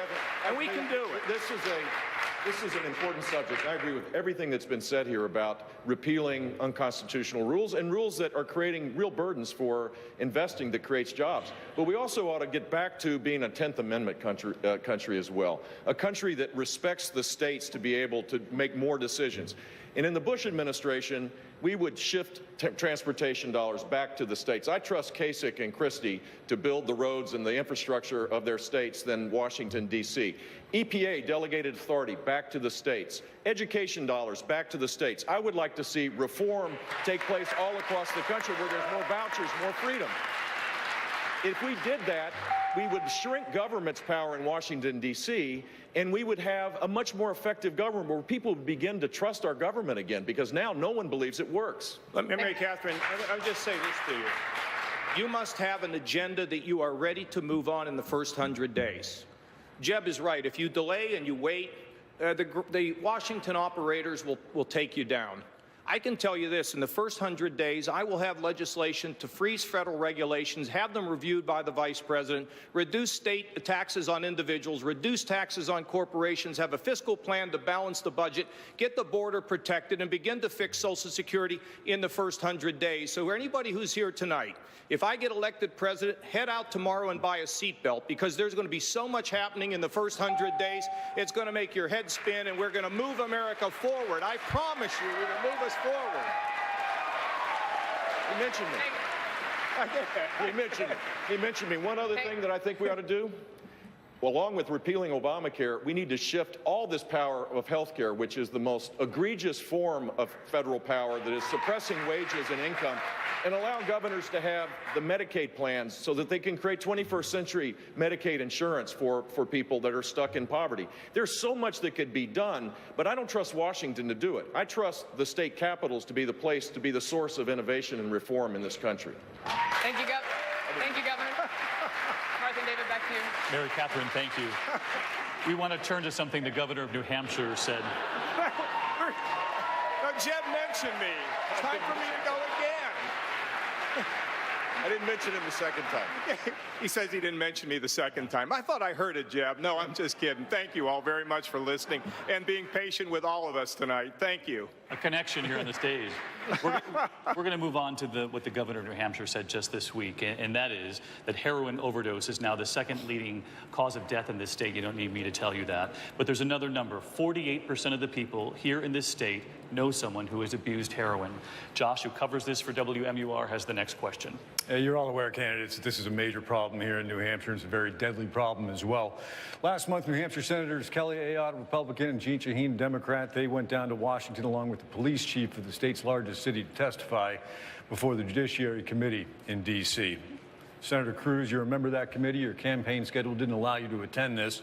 Even so, the police chief called your absence outrageous, given the severity of the problem. Last week, though, you told a personal story of a close family member struggle with addiction.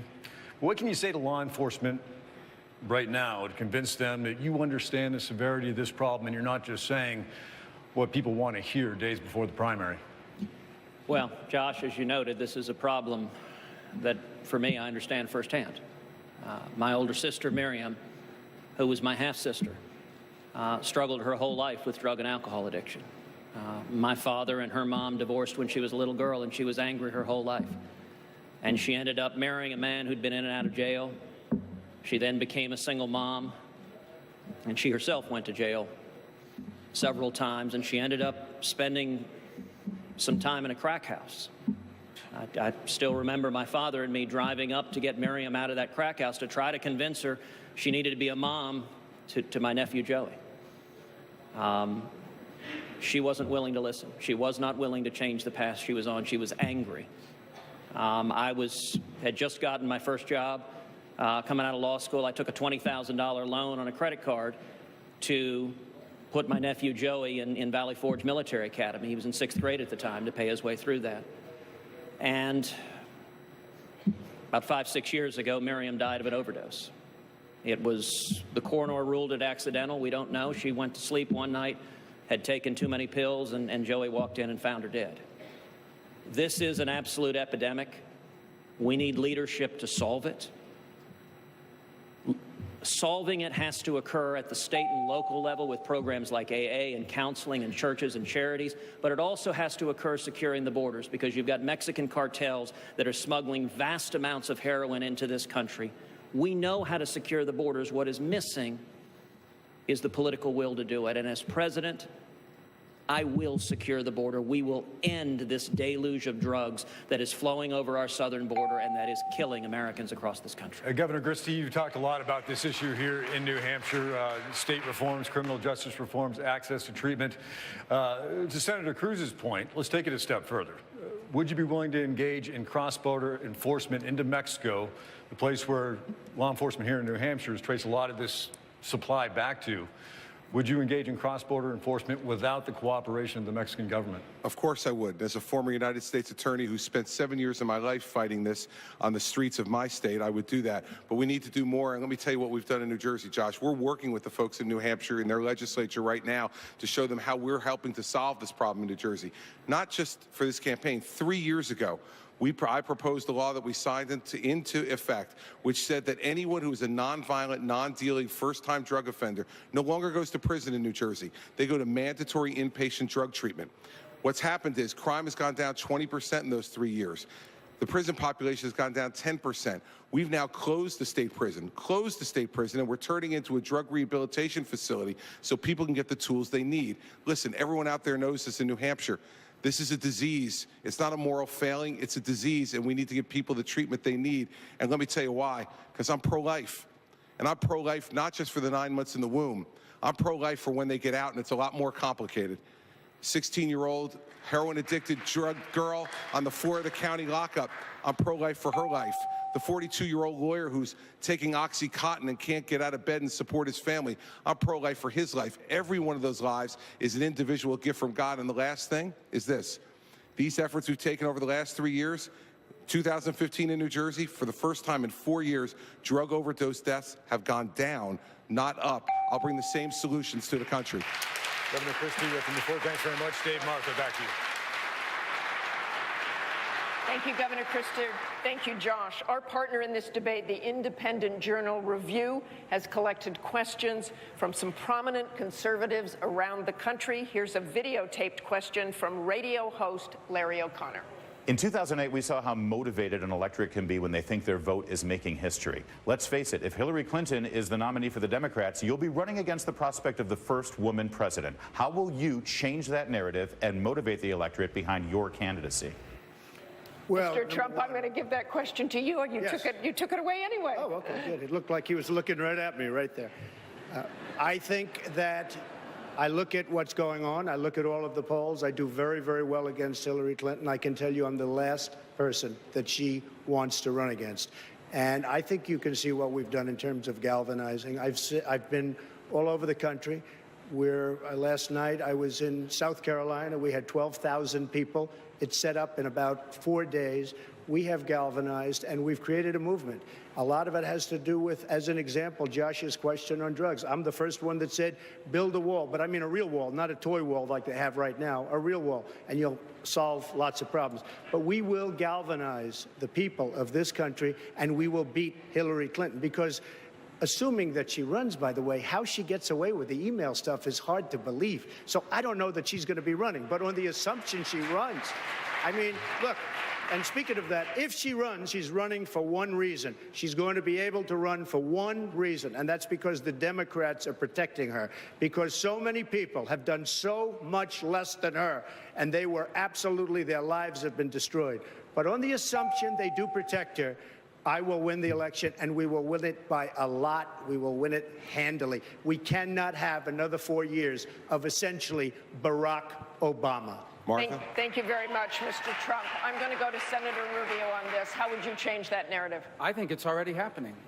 Look at the turnout in Iowa. A historic number of people came out and voted in those caucuses. They're saying the same thing's going to happen here in New Hampshire. Look at the rallies that every single person on the stage is having. Much higher numbers than you used to see in the past, and here's why. Because people are starting to understand very clearly that this election is going to be a turning point. That 2016 is not just a choice between Republican or Democrat. It is a referendum on our identity as a nation and as a people. And so here's what Hillary Clinton needs to understand. We're going to have our primary. We're going to have our debates, which, by the way, are twice as many as the Democrats have been willing to have themselves. But we're going to bring this party together. And we are going to defeat Hillary Clinton because she is unqualified to be the president of the United States of America. She put classified information on her computer because she thinks she's above the law. And anyone who lies to the families of people who have lost their loved ones in the service of our country, like she did in Benghazi, can never be the commander-in-chief of the United States of America. Thank you, Senator Rubio. Martha? Dr. Carson, I want to go to you on Larry O'Connor's question. Would you change the narrative? It's the same question? Yes. Yes. Well, first of all, I think it would be a pretty easy contrast, quite frankly, between myself and Hillary Clinton. In one case, you have someone who is known as a deceitful individual, an individual who, at Benghazi, which I will never let go, quite frankly, because I think of those two men who went up there on the top of that compound with machine guns, firing away, allowing their colleagues to escape. And I'm sure in the back of their mind they were just saying, if we can just hold on, help is on the way. But help was not on the way. When did we in the United States not send people to help our own people? You know, this is not who we are. And I would simply make it a referendum on honesty and integrity versus deceit and the Washington way. Martha? Thank you very much, Dr. Martha? Carson. I'm going to go back Martha? to David. Governor, we'll come to you in the next segment. When we come back, questions about race, about our veterans, and social issues, what younger conservative voters are now saying. As we continue from New Hampshire, welcome back to New Hampshire, ABC News coverage of the Republican debate, and it's great to have you back at the podiums, and we want to turn to race in America and Mr. Trump. There are many who argue cell phones and smartphones are just now exposing what's been happening in this country for years, cases of excessive force against minorities. As you know, Mr. Trump, on the other side, the FBI director recently said there's a chill wind blowing through law enforcement because of increased scrutiny. You have said police are the most mistreated people in America. As president, how do you bridge the divide? Well, there is a divide, but I have to say that the police are absolutely mistreated and misunderstood. And if there is an incident, whether it's a incident done purposely, which is a horror, and you should really take very strong action, or if it's a mistake, it's on your newscasts all night, all week, all month, and it never ends. The police in this country have done an unbelievable job of keeping law and order, and they're afraid for their jobs. They're afraid of the mistreatment they get. And I'm telling you that not only me speaking, minorities all over the country, they respect the police of this country, and we have to give them more respect. They can't act. They can't act. They're afraid for losing their pension, their job. They don't know what to do. And I deal with them all the time. We have to give great respect, far greater than we are right now, to our really fantastic police. Great. Mr. Trump, I did ask about bridging the divide, though, as president. So what would you say to the American families who say, we have lived through this, we have seen excessive force? What would you say to those? Well, they do, and, you know, they sue. Everybody sues, right? They see excessive, I mean, they go out, they sue. We have so much litigation. I see the courts. I see what they're doing. They sue, and you know what? We don't want excessive force. But at what point? You know, either you're going to have a police force that can do its job. I was just up in Manchester. I met with the police officers yesterday. Tremendous people. They love the area. They love the people. They love all the people. They want to do their job. And you're going to have abuse, and you're going to have problems, and you got to solve the problems, and you have to weed out the problems. But the police in this country are absolutely amazing people. Mr. David, Trump, thank you. I do want to ask Governor Kasich. I wanted to say, look, there can be a win-win here.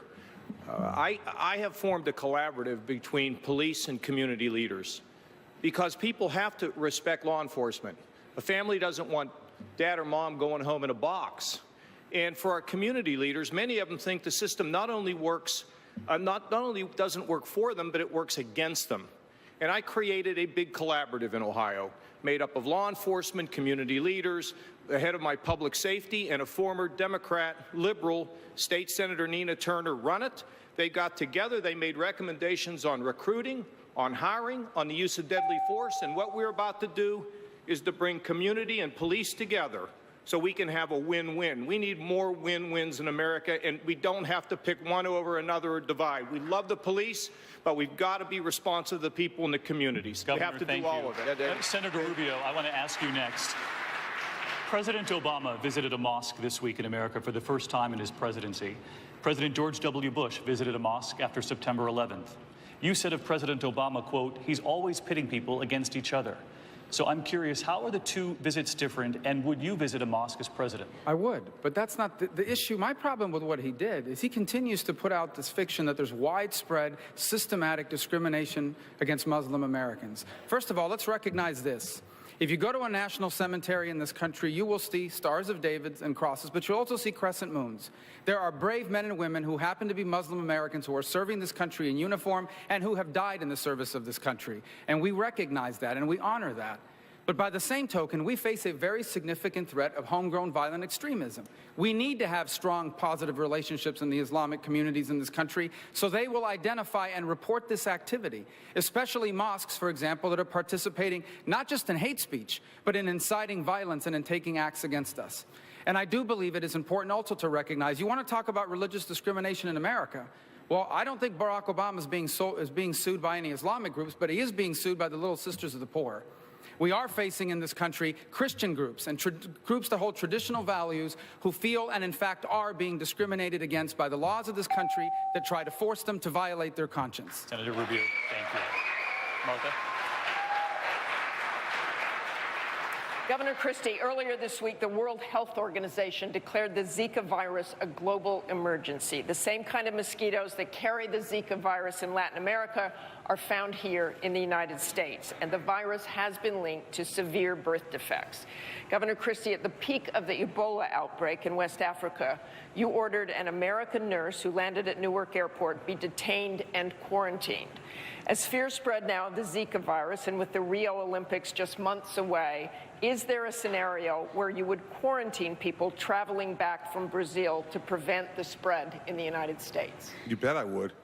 And the fact is that because I took strong action to make sure that anyone who was showing symptoms, let me remember what happened with that nurse. She was showing symptoms and coming back from a place that had the Ebola virus active, and she had been treating patients.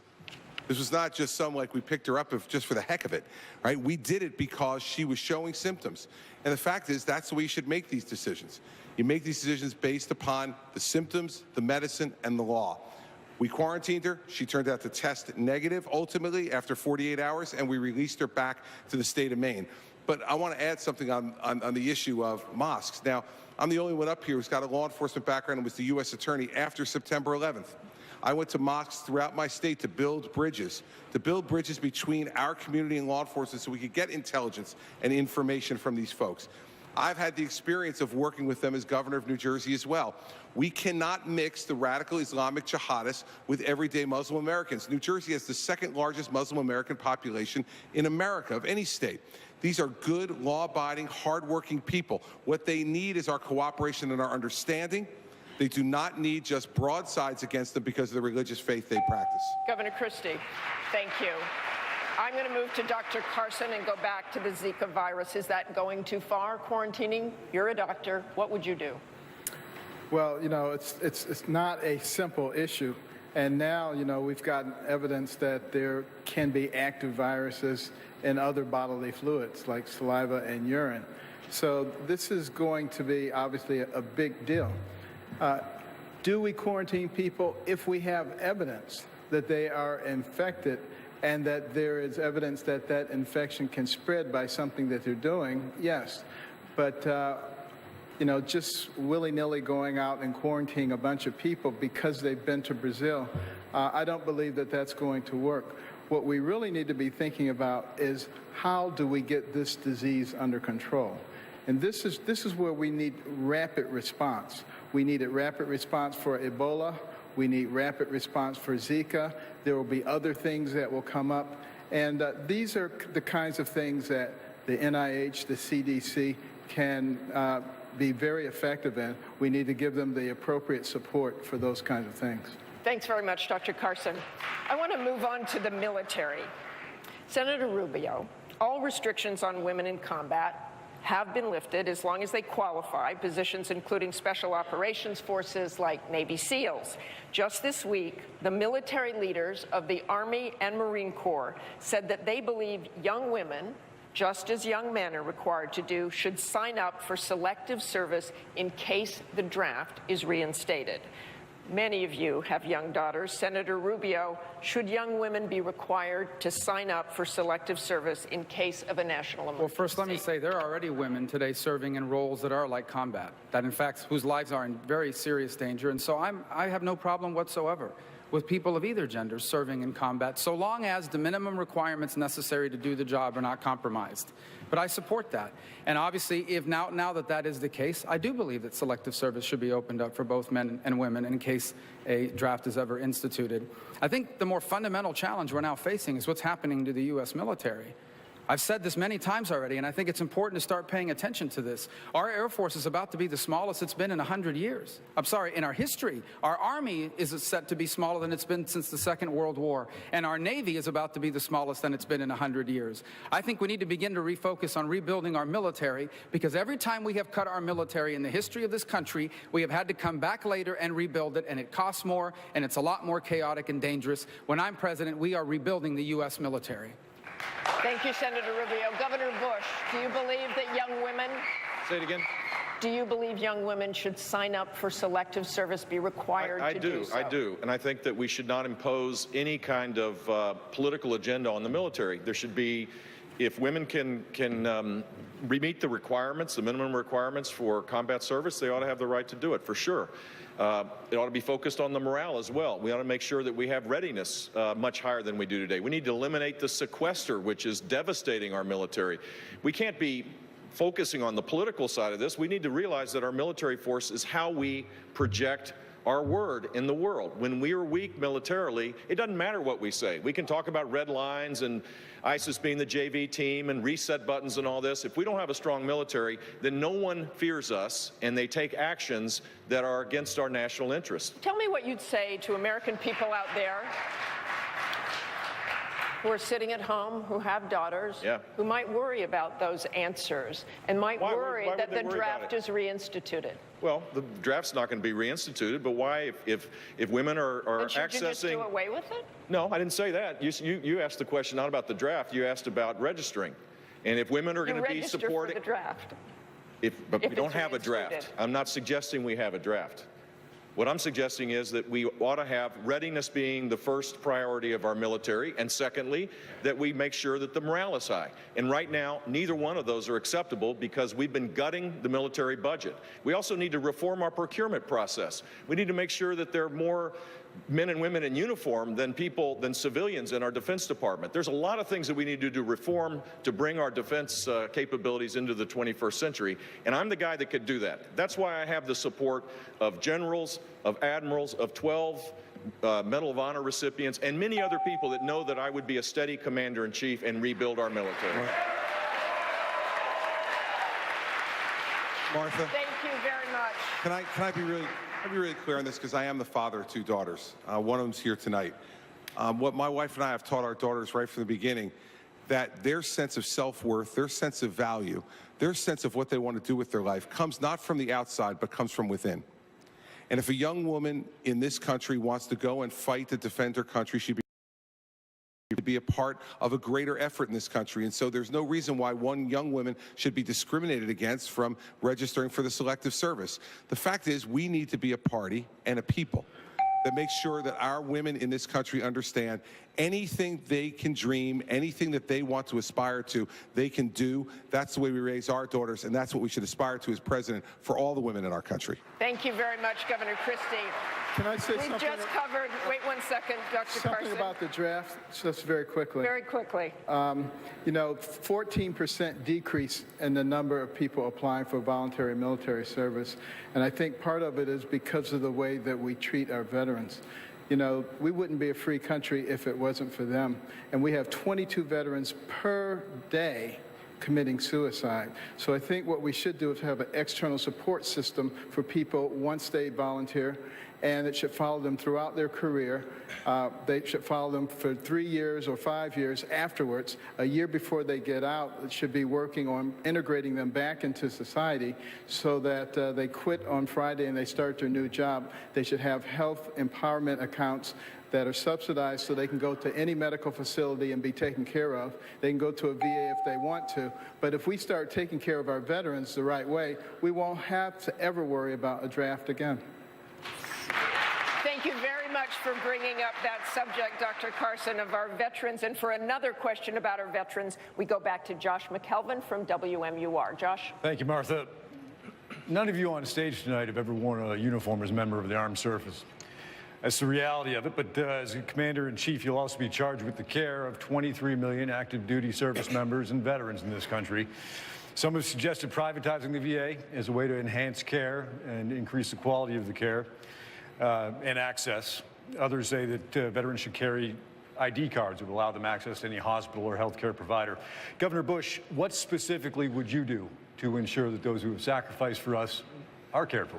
I totally agree that we need to give veterans more choices. A veteran's card to be able to go to a private provider will enhance the quality of the service inside the Department of Veterans Affairs.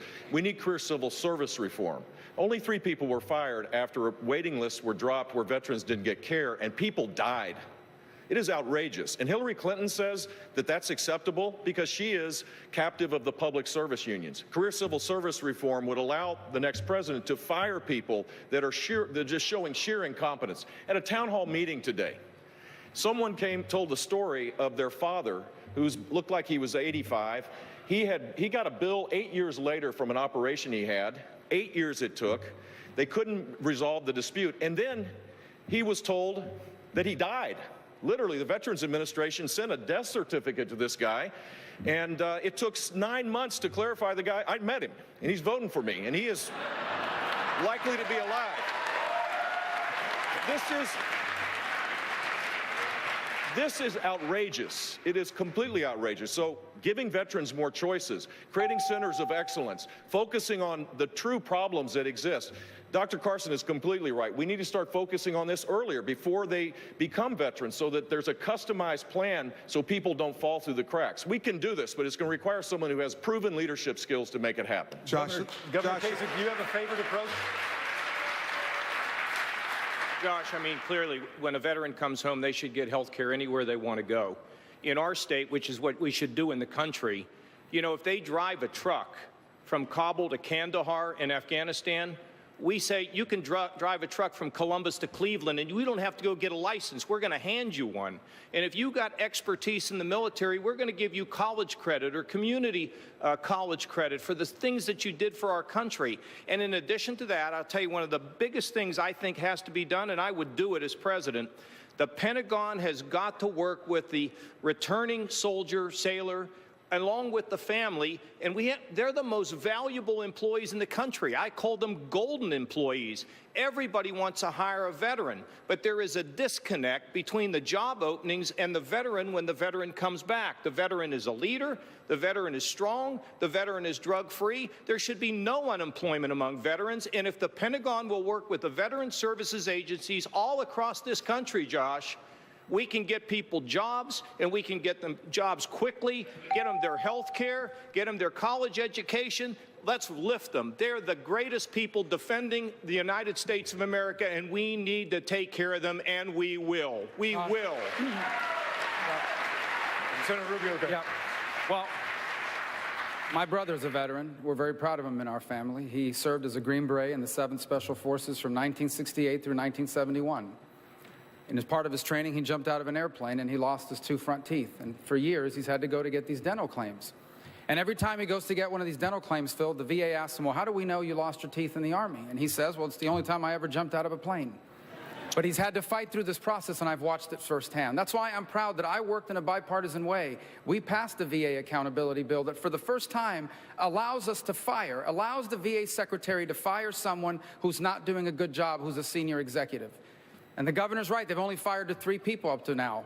More people will be fired if I'm president. But the portability part of it is incredibly important. Veterans should be able to take their VA benefits to any hospital or any doctor they want to go to. When I am president of the United States, veterans will be able to take their benefits to any hospital or any doctor that they choose. Senator Rubio, thanks very much. We've got to move forward now. David, Martha, back to you. Josh, thank you. I want to turn to a family that New Hampshire voters know quite well. And Senator Cruz, the issue of hostages has been a very real and painful one here in this state. As we all know, James Foley was killed. His mother, Diana, said our government should be willing to negotiate, arguing that families should also be allowed to raise money for ransom. What would you say to Diane Foley tonight? Should families be allowed to raise money for ransom for their loved ones? Well, look, I recognize it is an agonizing experience when anyone is facing a loved member who's been kidnapped. But at the same time, putting in place legal regimes that encourage the payment of ransom has the effect of putting a bounty on other Americans. There is a reason it has been longstanding U.S. policy that we don't negotiate with terrorists, we don't pay ransoms.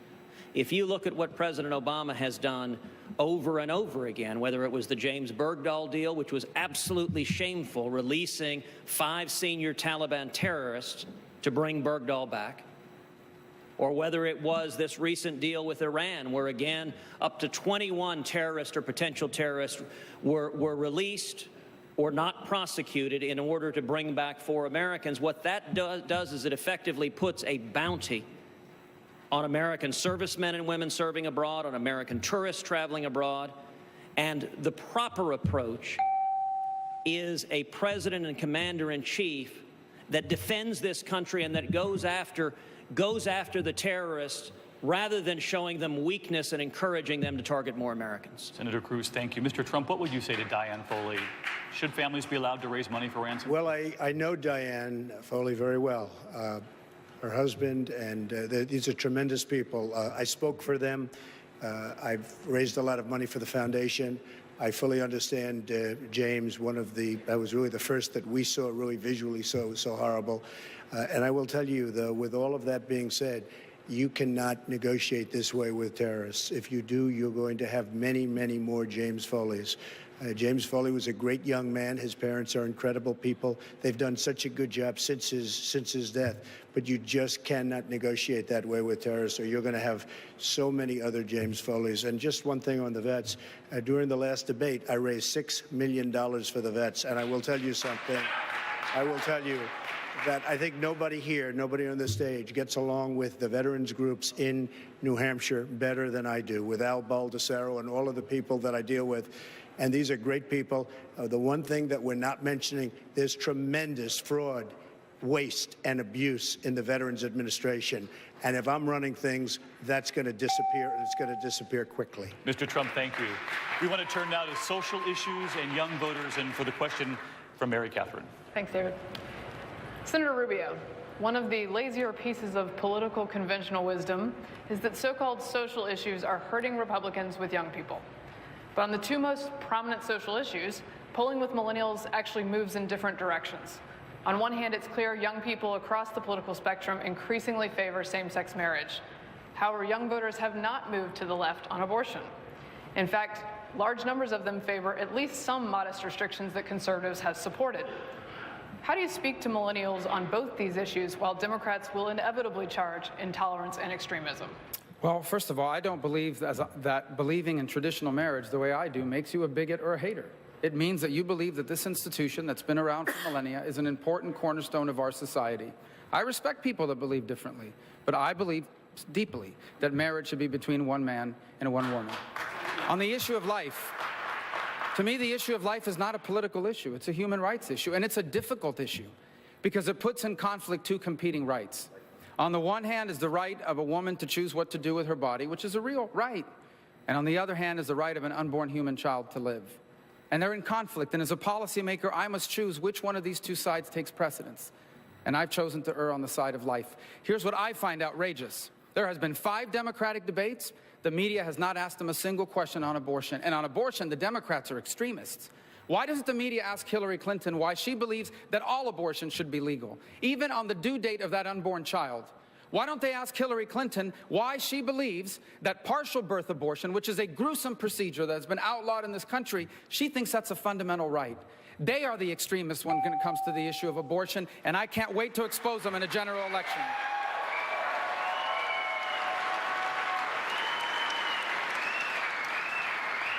Governor Bush, I want to come to you. Your allies have recently attacked Senator Rubio for being too pro-life to be elected in November. You've made a similar charge today in an interview.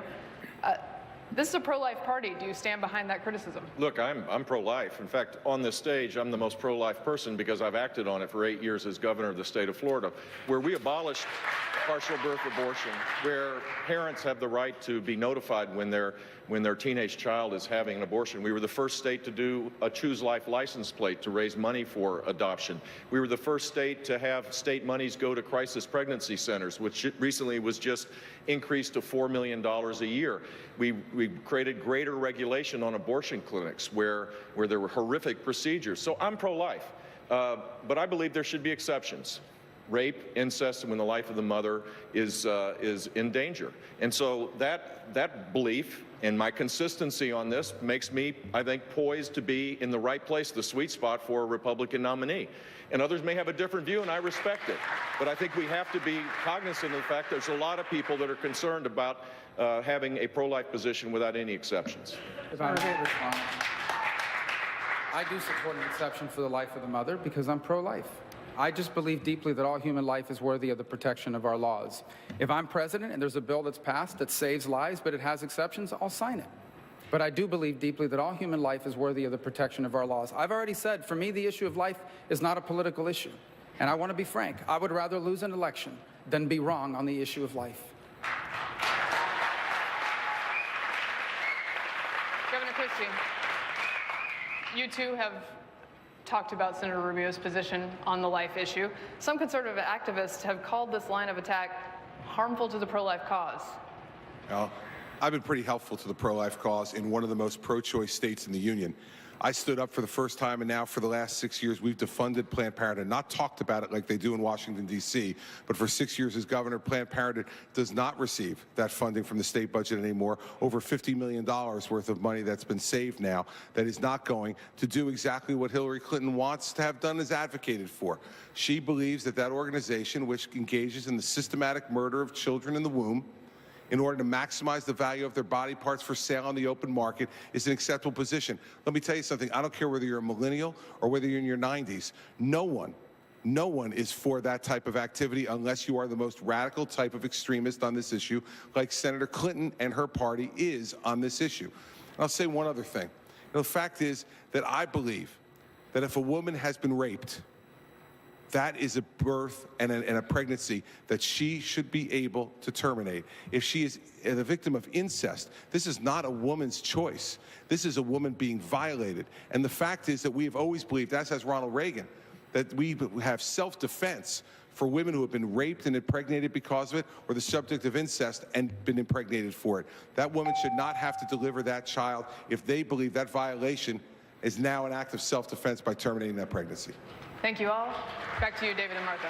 Mary Catherine, thank you.